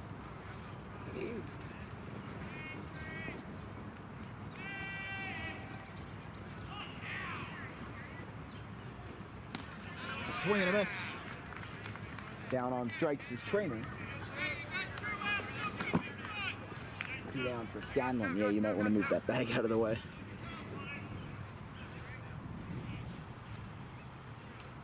So Scanlon up with a runner on second and 2 down. Adapting as best as we can here at DWB. The first pitch is upstairs. And actually called strike. 0-1. Yeah, don't worry about balls and strikes. We're good. Maybe you can move the 10 in like that. You are? Okay, cool. I don't know. All right, cool. 1 ball, 1 strike.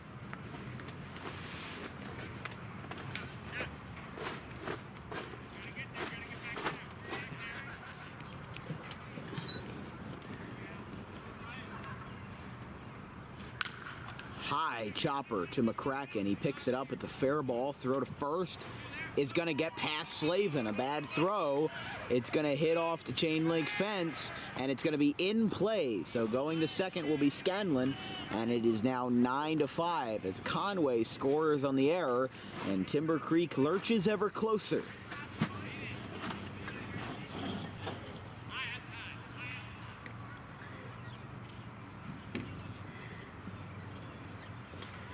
So Conway scored on that play.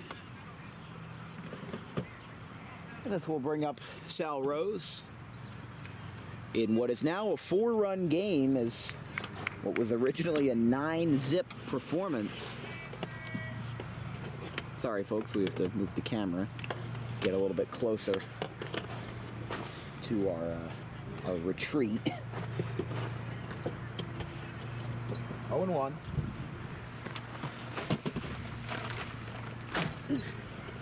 Downstairs, 1-1.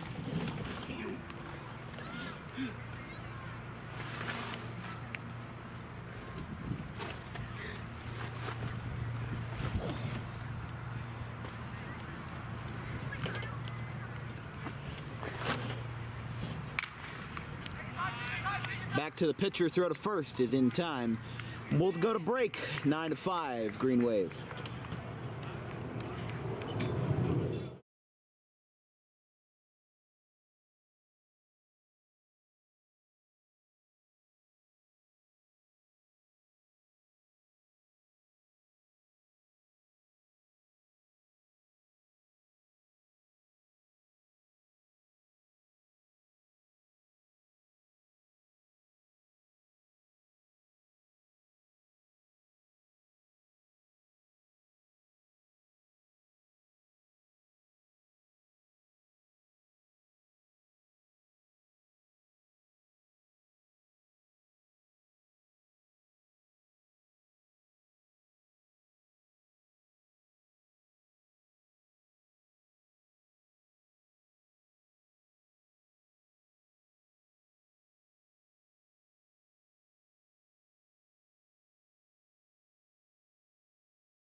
Here in the bottom of the 5th inning, after what looked like was going to be a clear day for baseball, we have ourselves rain on the way. Some sprinkles are coming down as the first pitch to Tyler Wiltsey.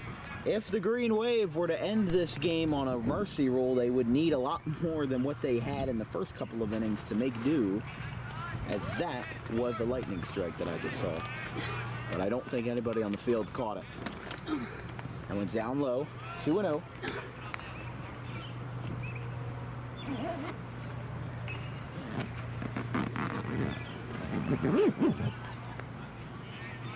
Two balls, no strikes to Tyler Wiltsey.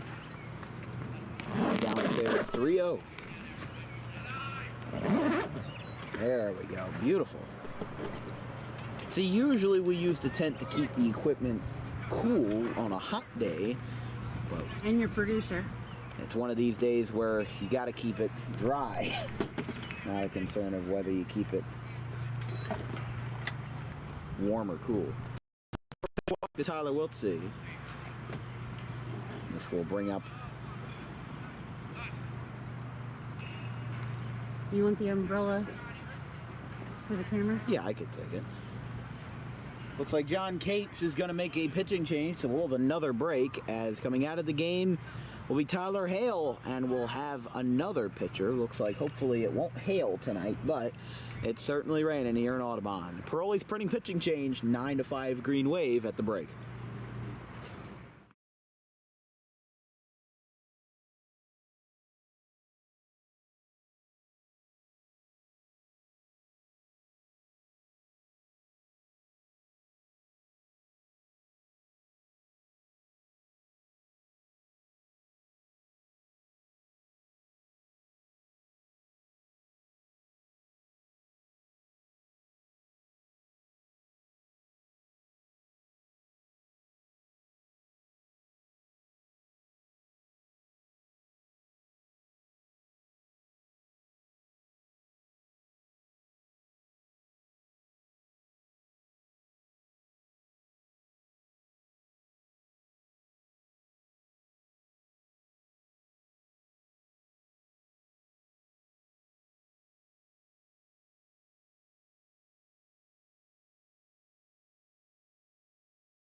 4-pitch walk for Tyler Wiltsey, which signaled a pitching change from John Cates, and throw back to first. Nothing going on there. Scott Lynch is the batter.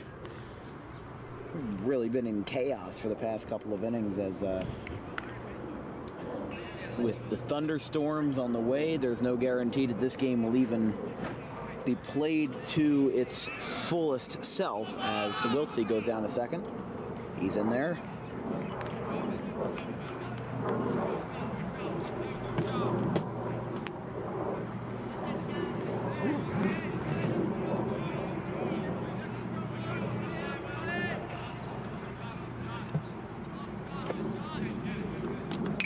There's a ground ball out towards short on a weird hop throw across.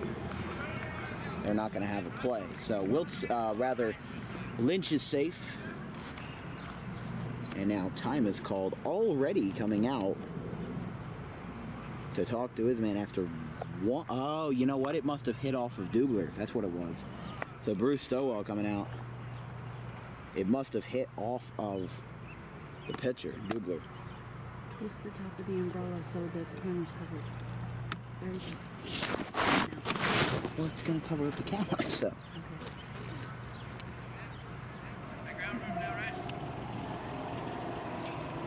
Runners on first and second.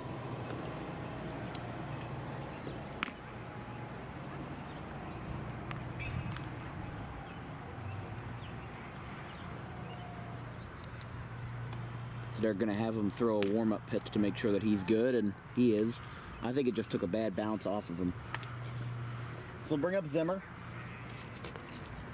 Zimmer is 1 for 2 with a double walk and a ground out.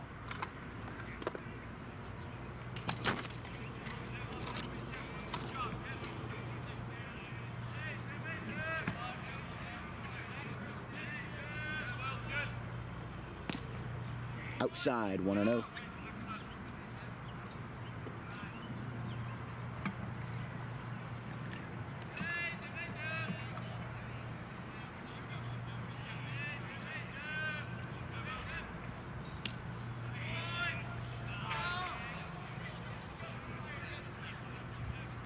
Two balls, no strikes.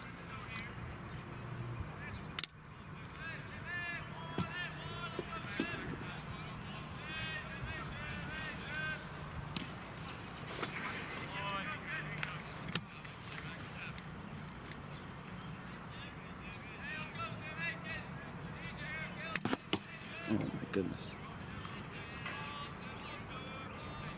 2 balls, 1 strike.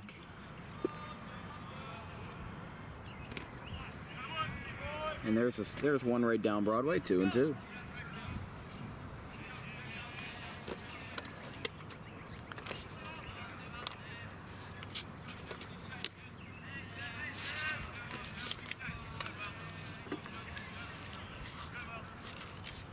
There's a grounder out towards second base, and it's off the glove into right field. Okendo's got it. Coming home to the plate is Wiltsey. He will score, and it's 10-5. Runners will be on first and second after the single by Zimmer.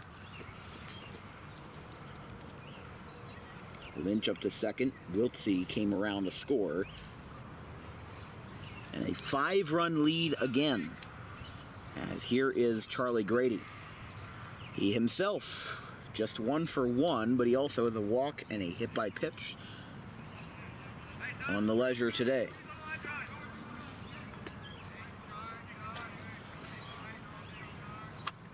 First pitch, fouled back.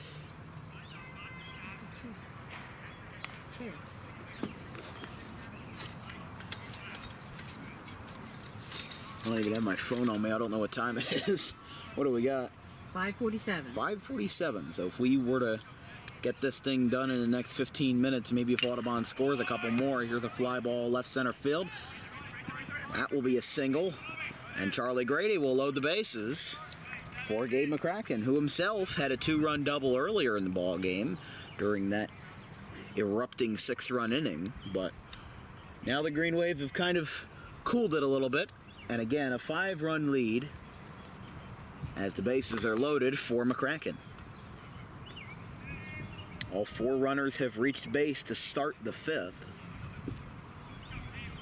Zimmer up to second, Lynch up to third, and on first is Charlie Grady, the senior. Number 5 hitter for Audubon. Had a walk, a fielder's choice, and again that 2-run double in the second. Trent Bannell had a 2-run single, really the middle of the order doing a lot of the big lifting in that breakout inning.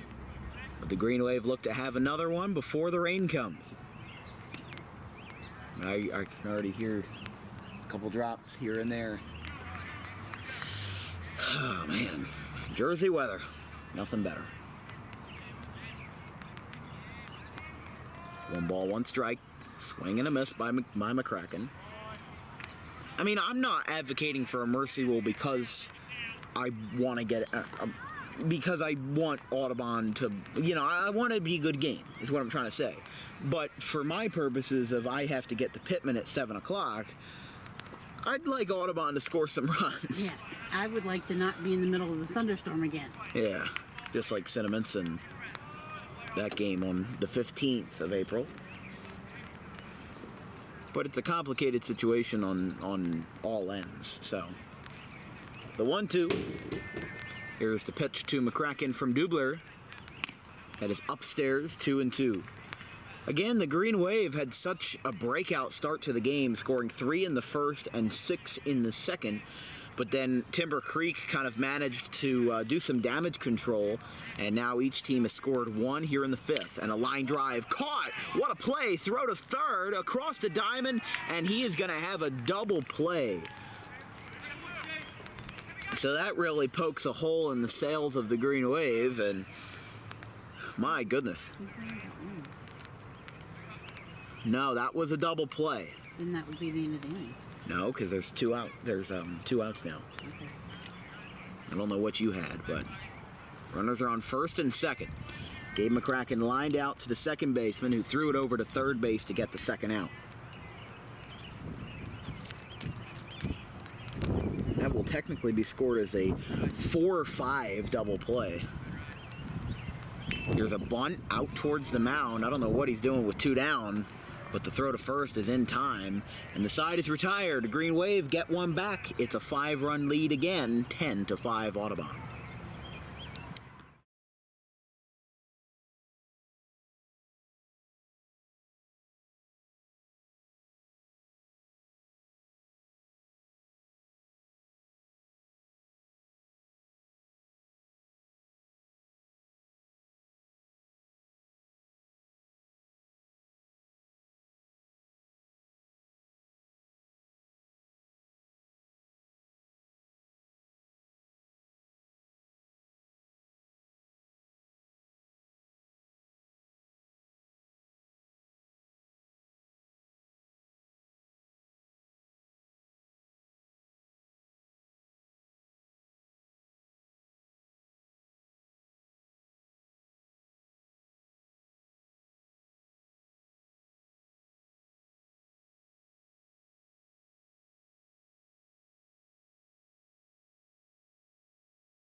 Top of the 6th, Green Wave lead by 5, and we have ourselves a good one after Timber Creek has started to make a valiant effort here, as they were once down by 9, and at their best they were down by 4, and each team scored 1 in the 5th inning.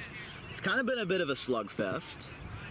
A couple deep fly balls here and there, but it almost feels like it's 7 o'clock with how the clouds just being so dark have made it a little bit hard to see. It doesn't show up on my camera well because the camera obviously has some white balance that will account for that in the evening hours, but it feels more like it's sunset than 6 o'clock, and we still have 2 more hours until the sun sets. A hit by pitch by Timber Creek, and he'll get a free pass to first base.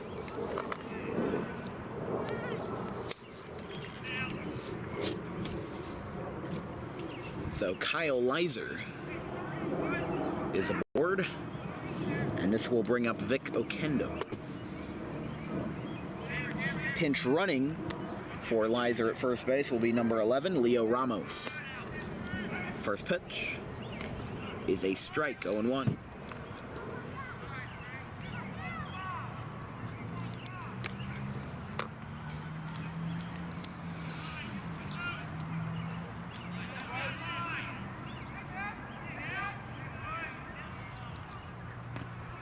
That is outside, 1-1.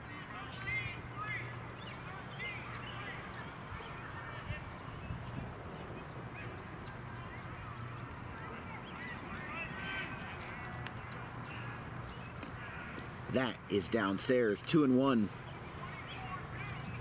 See, I keep seeing the radio tower to our right keep flashing, and I keep thinking that's lightning, but it's not. It's just the radio tower. It's 3-1. I'll see if I can get a shot of it before this next pitch. Out towards the right side of the scoreboard. Won't show. Might just be a bad angle, but still. Because it's kind of through the trees, it's hard to see. Yeah. That is a ball. So Dempsey forfeits another walk, and the rain is starting to come down pretty modestly now.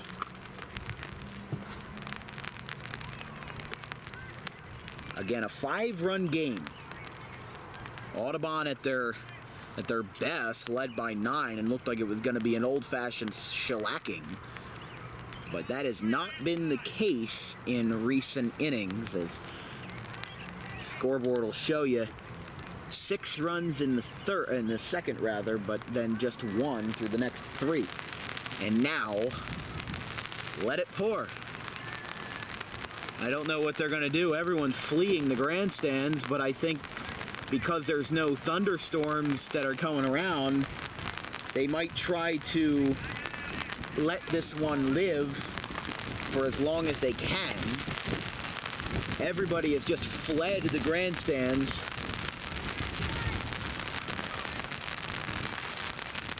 My left shoulder's pretty wet. A swing and a miss, and it's raining sideways. Oh boy. Wow. Holy goodness.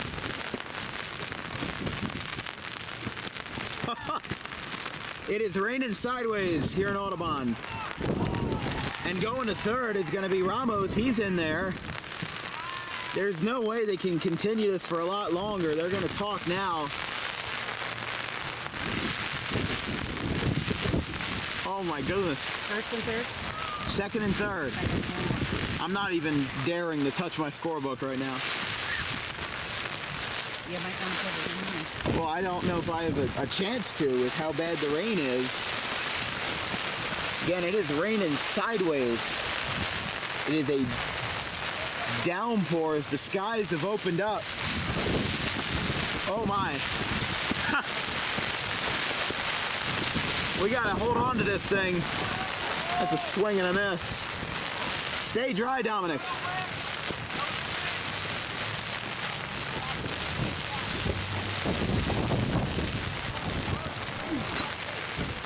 Yeah, we gotta do something. There's a foul ball.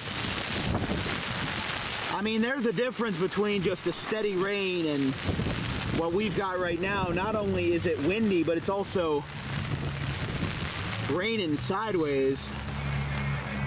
I think it has calmed down a little bit. We're in a really rough patch there.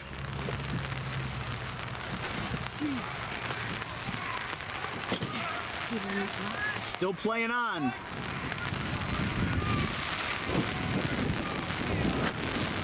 2-2 is a fly ball in the center field, and it's going to bobble off of BB. 2 runs are going to score, and it's 10-7.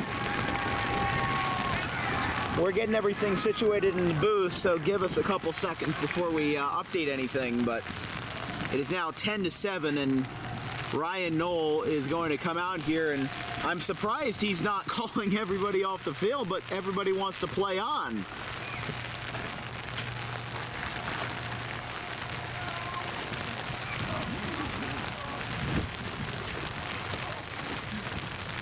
I think with this pitching change, Gabe McCracken is going to come in, and we are going to try to bring this camera to safety inside of the booth. So if you may, please excuse us as we will go to break. It is 10-7, and in the top of the 6th, we'll go to break, and we'll be right back.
Well, it's a little blurry, but we still have baseball.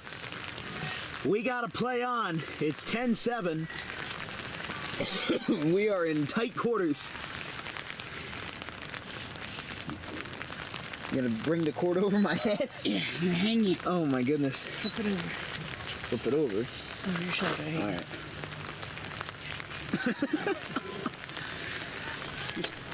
Don't do it on the... Here's a grounder in the right.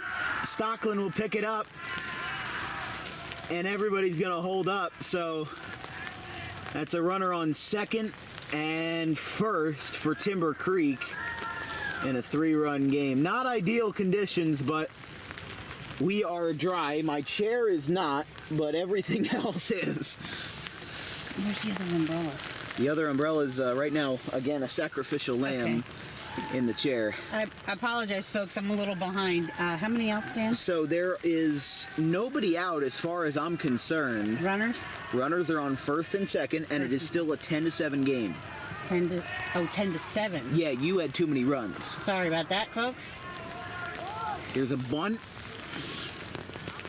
You're going to keep the umbrella up there to kind of whisk the rain away. Yeah, and give you a little headroom. Yeah. Well, I'm 5'11". I'm really no taller than the average American male. Look at that. You just MacGyvered that thing right there. I'm telling you, I'm a MacGyver. Oh, man. That one's a ball. I'm going to be honest. I think Dom Perry has left the studio because the scoreboard is not being updated. And well, we can't even see. Yeah, we can't see that well. I think this needs to... We wipe Yeah. something. So this is really the best we can do. With Gabe McCracken on the mound in a downpour.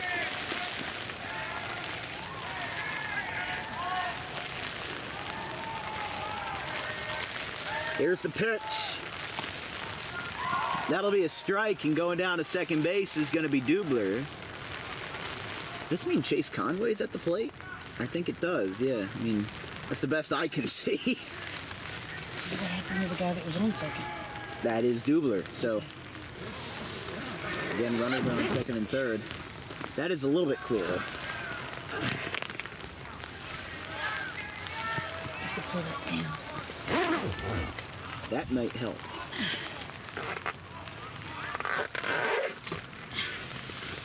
Yeah, that is definitely better. There we go. Thank you so much. I just have to make sure that none of that water gets in. Here's a fly ball deep to right center field. Going back, Stuckland can't get there. That's going to score one. Dubler's coming around. This might make it a one-run game, and it will. Oh my goodness, it's 10-9. The Green Wave have taken a 9-run lead, and they are 180 feet away from squabbling it entirely.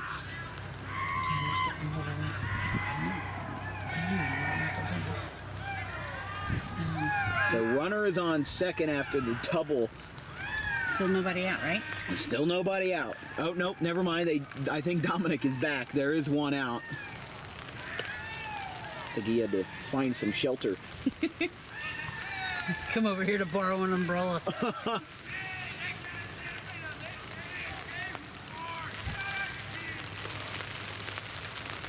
That one is down low.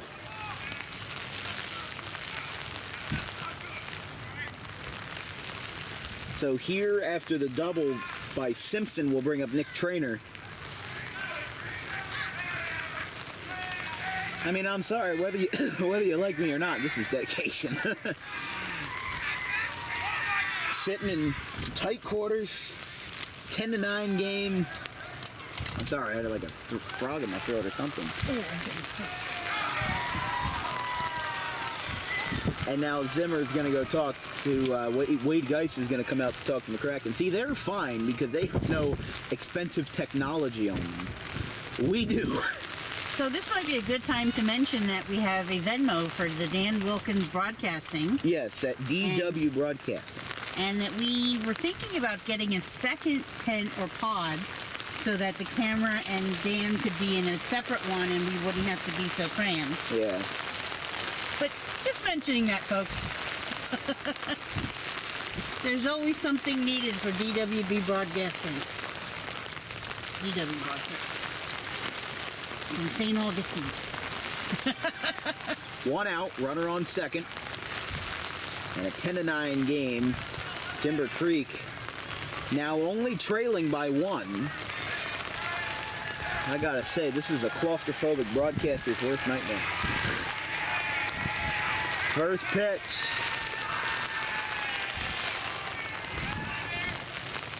That's down low. It's raining so hard, I don't even know how he can grip the ball. I don't know how he can either, honestly.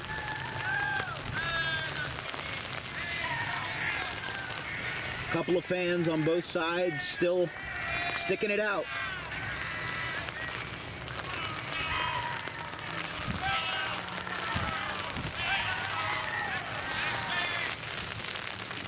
You'd have to imagine it's not much better down in Pittman where we're going to be later on tonight if we even play. Yeah.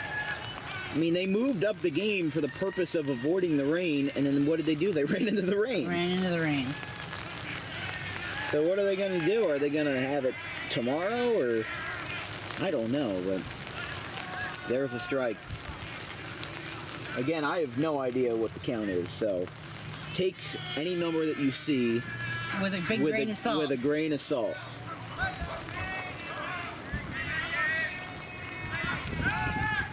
Stepping off is McCracken. Although our viewership has increased Yes. from folks watching the broadcast, probably from their cars. Well, welcome. That's going to be ball 4. This is incredible. Not in a good way, but just the way that this game has gone is just fascinating. Runners on first and second. Still one out. At least we know the count now. Yeah. So Dominic is back there. There he is. He's just hanging out, and I think that he's going back to his cubby hole right there. So Gonna get some soap and take a shower. yeah.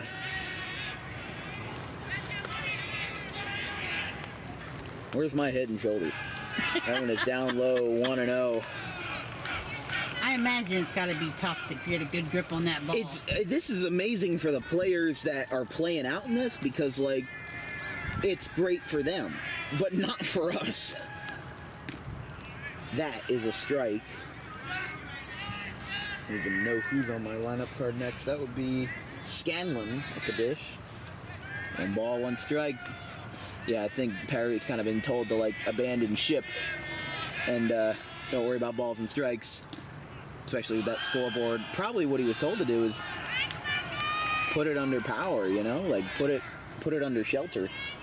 Well, we've got another hour of rain according to the Weather Channel radar. So we may have to just stick out this game for as long as it will go in the rain.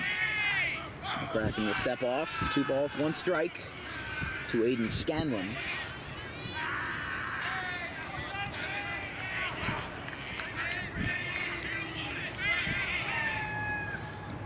That one is down low. And the sun is visible in some capacity. It's, you can see right up there, it's poking through in the smallest possible crevice.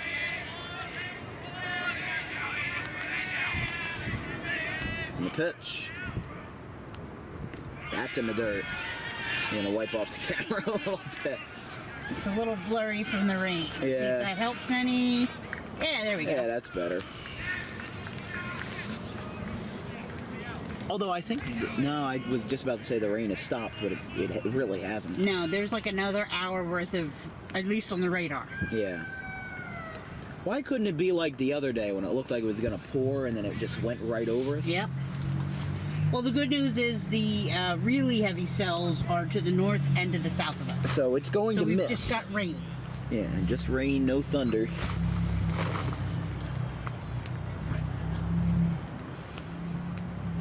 Two and one? No, Dom has updated the count. It is 3-2. Yeah, there he is, bottom right corner of your screen. Just hanging out, living life like the rest of us. This is going to be a ground ball out to Lynch. He picks it up, throw to second for 1 on the first. It is not in time. So fielder's choice. And Scanlon will reach first. And going to third will be Conway. And this is going to bring up Sal Rose. So look at all the fans down there in their umbrellas. So he will now talk to, Zimmer will now talk to McCracken. How long has this broadcast been on? That's my question.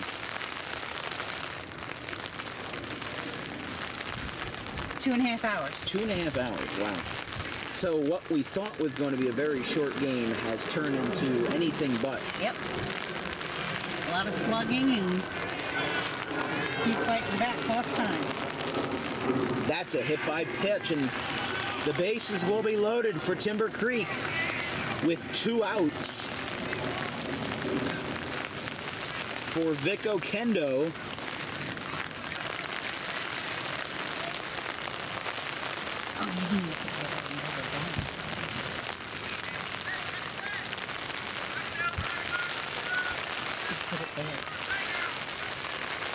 Rain still keeping on.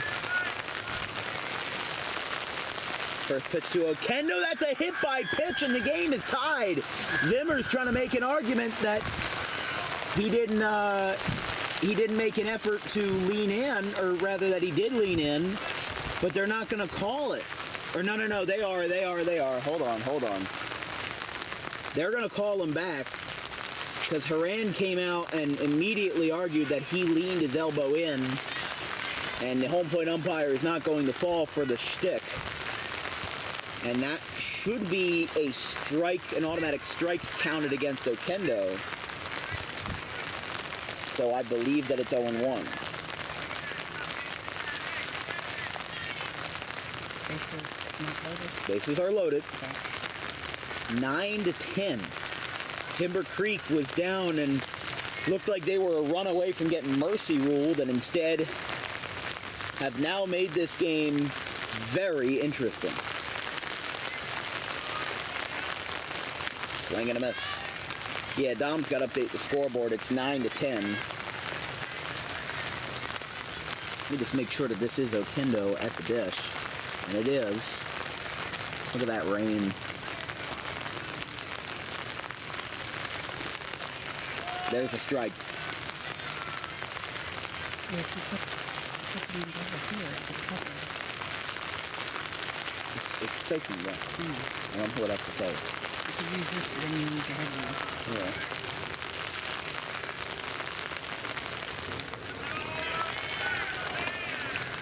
Yeah. And that'll be a strikeout. We go to the bottom of the 6th. I gotta make sure Dom knows it's 10-9, not 10-10. We'll be right back after this.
Bottom of the 6th. We'll try to let there be a little bit of light. There we go. First batter of the inning. Here in a 10-9 game. Should be 10-9. As first batter will be Jason Stockland, the right fielder. Now, the reason why it should be 10-9, but the scoreboard out in left center says 10-10, is because the batter was called back after a hit by pitch. But Oquendo leaned into it, and Haran made a successful argument to say, hey, he did not make an effort to get out of the way, therefore he needs to go back to the plate. And that's 100% what they did. So it should be 10-9. There's a strike. 2 balls, 1 strike to Stockland. On deck for the Green Wave is going to be Zach Beebe.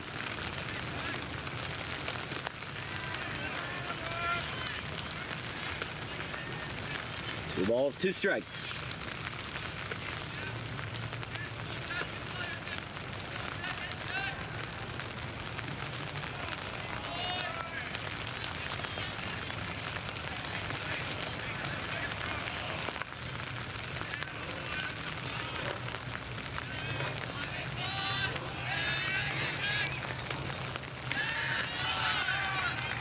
That's going to be a walk. So Jason Stockland worked in the count.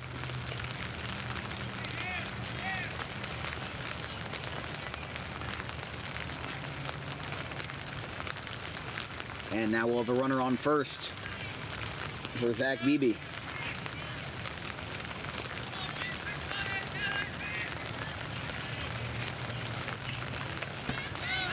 Here's a grounder back to the catcher. Throw to first is in time. And Dempsey moves up to second base. My apology, that was not Jason Stockland. I misread the 8 as a 5, or the 5 as an 8 rather. Yeah, it's a little hazy. It's hard to see. It really is, yeah. Honestly, from this.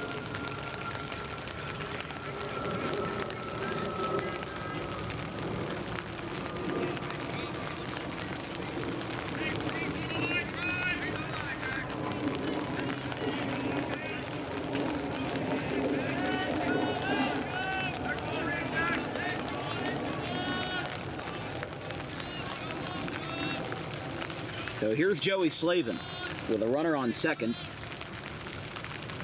And there's a strike. 0-1.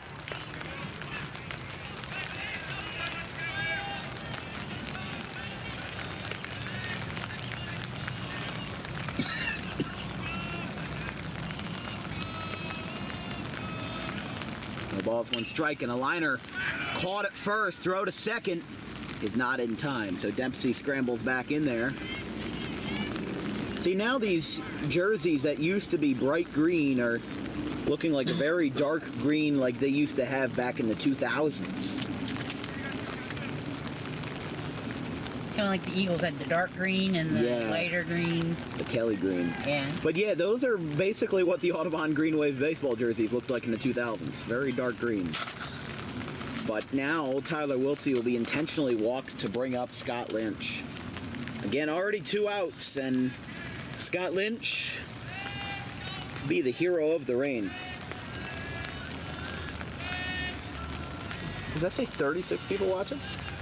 Yep, 36 people that don't want to get wet. Yeah, we are the sacrificial lambs. Here's a grounder out towards first. And that's going to end the inning. So it should be 10-9 going to the 7th, but we have 3 more outs to make sure that that is the right score. So we're going to go to break. 10-9 Green Wave lead.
Gabe McCracken, in theory, needs 3 more outs to pick up the win for the Green Wave, but it should be 10-9, so unless they counted it wrong, we're going to keep it on the scoreboard as 10-9 until everybody walks off the field for what will be a bottom of the 7th inning. So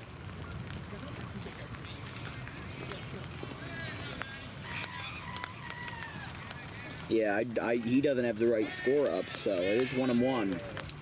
I mean, it's Fly ball. understandable how it happened. Yeah, I mean, the dubious circumstances where what happened was that Vic Okendo, with the bases loaded in what was a 10-9 game, he was hit by a pitch, but he leaned into it.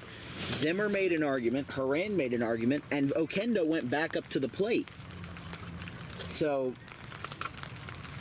yeah, I'm not worrying about the scorebook right now. We'll have everything packed away so that we can try to make a trip down to Pittman. I got a text from Bill Gore that said, I don't even know if the game will start on time, if it plays at all. So we will make the trip and see if we can salvage another game here this afternoon. It's fly ball out to left, and Grady is there. One down. And this is going to bring up Dubler. No, Chase Conway now at the top of the order because Dubler is the pitcher.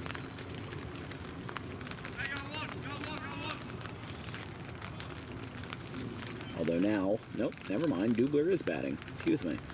Without I put away my scorecard just because it got wet from the rain. I mean, that's the thing that I'm least concerned about getting wet because it's $8 at Dick's Sporting Goods. But yeah, this is what a game this has been. That is downstairs, 1-0.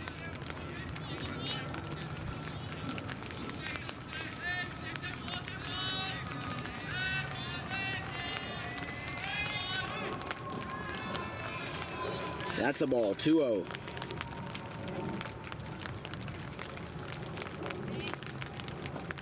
I just keep refreshing Twitter to see if I got a message from Coach Hopley about the Pittman game. So there's another fly ball out to center.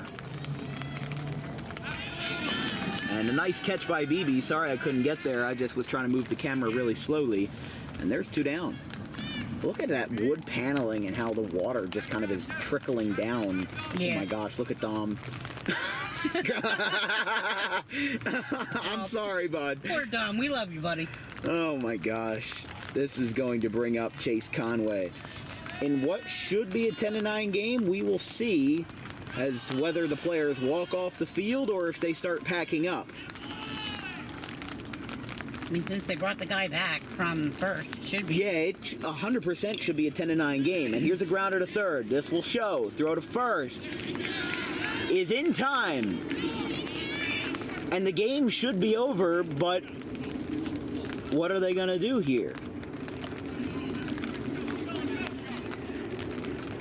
Is the umpire still at home plate? The umpire is still at home plate, so... Oh, they're going out. That doesn't make any sense. That is not right. The game should be over. The game should be over. It is a 10-9 game, and I guess we will have to update the scoreboard accordingly for... Yeah, no, that was not correct. And I guess the Audubon coaches don't know it either because Coach Jake just passed by the home plate umpire without even passing by. I mean, that's... Unless I am wrong in some circumstance, because Okendo was hit by the pitch and then was called back, the game should be over. It should be 10-9 the final. You don't have any coaches' numbers, Cole? I don't have anybody's coach's numbers, but an umpiring discrepancy will mean that this game lasts another half inning. Worst comes to worst, Charlie Grady's the first guy to hit. You want me to walk around? No. I mean, I'm not going to interfere with the game. I'm just watching this play out, and it's... But it really shouldn't be going on, though. Yeah, this game should be over. And we've seen this before with what happened on Sunday with Audubon and Spotswood, where there was a run, there was an out called that shouldn't have been called, and Audubon got out of the inning with 2 outs. So with Ryan Zimmer up, Charlie Grady after him. I'm getting one of the players on the line. You're getting them. You're getting one of them. And I'll have him talk to the coach. Because this game should be 10-9, and we should be going home.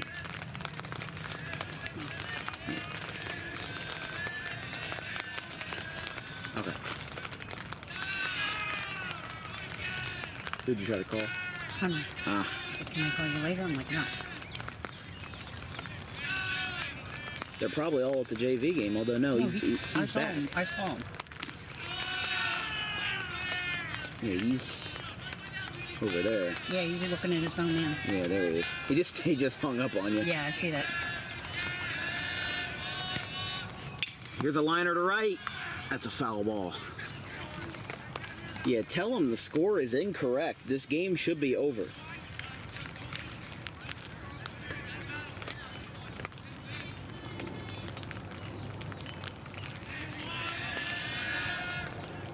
And a swing and a miss. And Zimmer's not even running. He didn't even run out of the batter's box and just stood there and took it. There's one down. So here's Charlie Grady.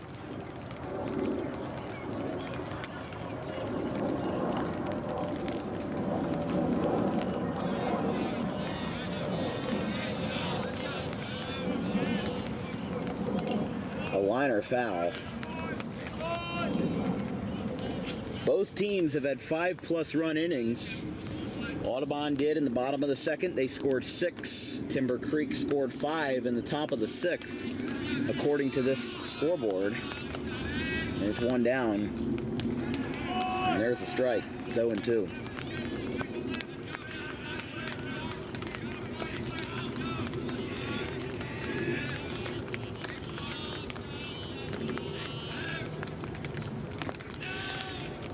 That's a ball. 1-2.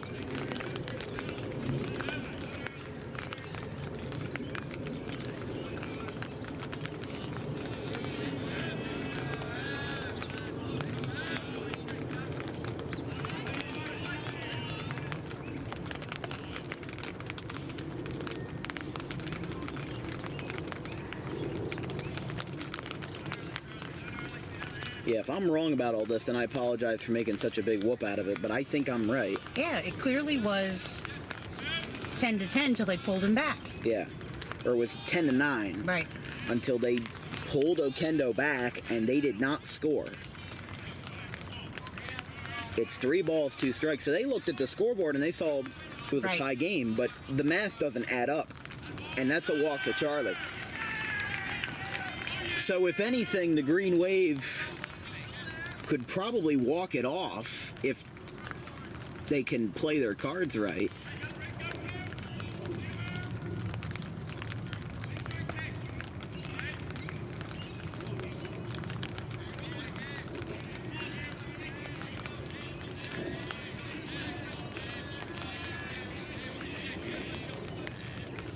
First pitch, outside. Yeah, don't worry about it. Well, I just texted him the whole story. Hopefully he shares that with Coach. Yeah. I know they can't be on the phone. I only called because I thought it was important. Yeah. This game should be over. And there is a strike to Gabe McCracken. 1-1.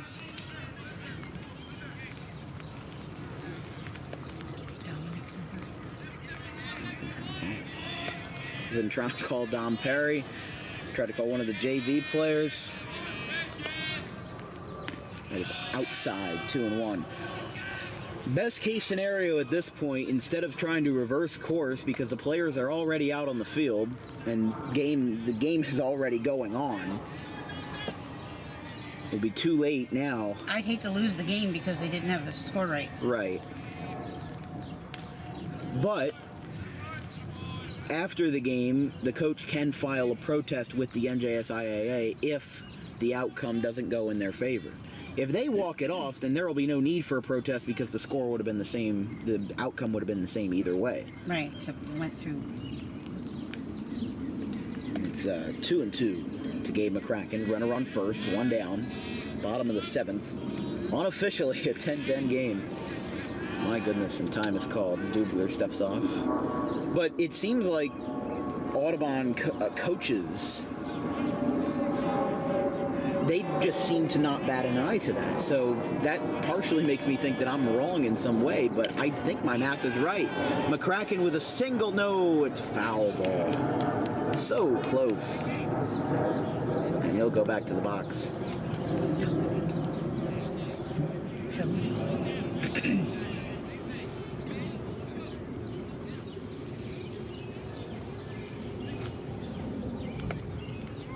Still a 2-2 count.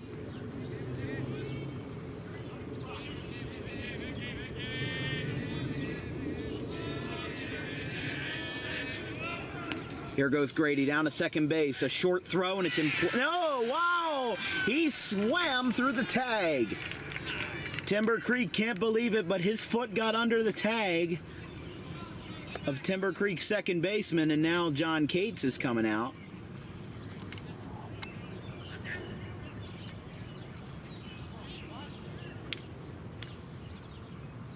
It looked like his foot got under the tag. And now a 3-2 count. If anything, a runner's in scoring position and a simple single would send it home.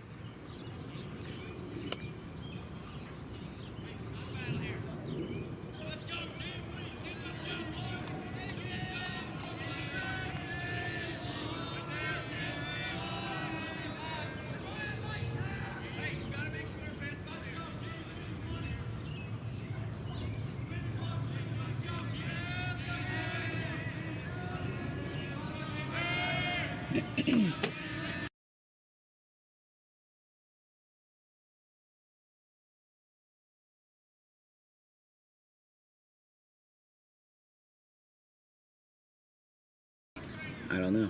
So we'll have to see when this is over. 10-10 game. The rain has stopped. For now, at least.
Here we go.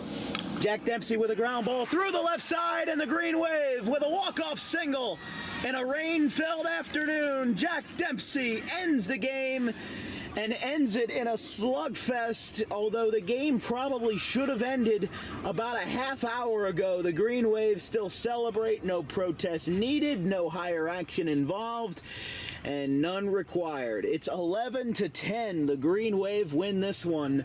First time since last year versus Collingswood on April 14th that the Green Wave and their opponent both scored 10 runs or more in a game. What a thing this was. We're going to try to book it down to Pittman. Final today, Green Wave 11, Chargers 10. From everybody here at the Dan Wilkins Broadcasting crew, my graphics crew, Gavin Van Rel and Caleb Lane, my producer, Donna Wilkins, and myself, Dan Wilkins. We'll see you in about a half hour from Pittman and Elson Park for the kickoff of the 2023 Thank You Classic. Good night, everybody.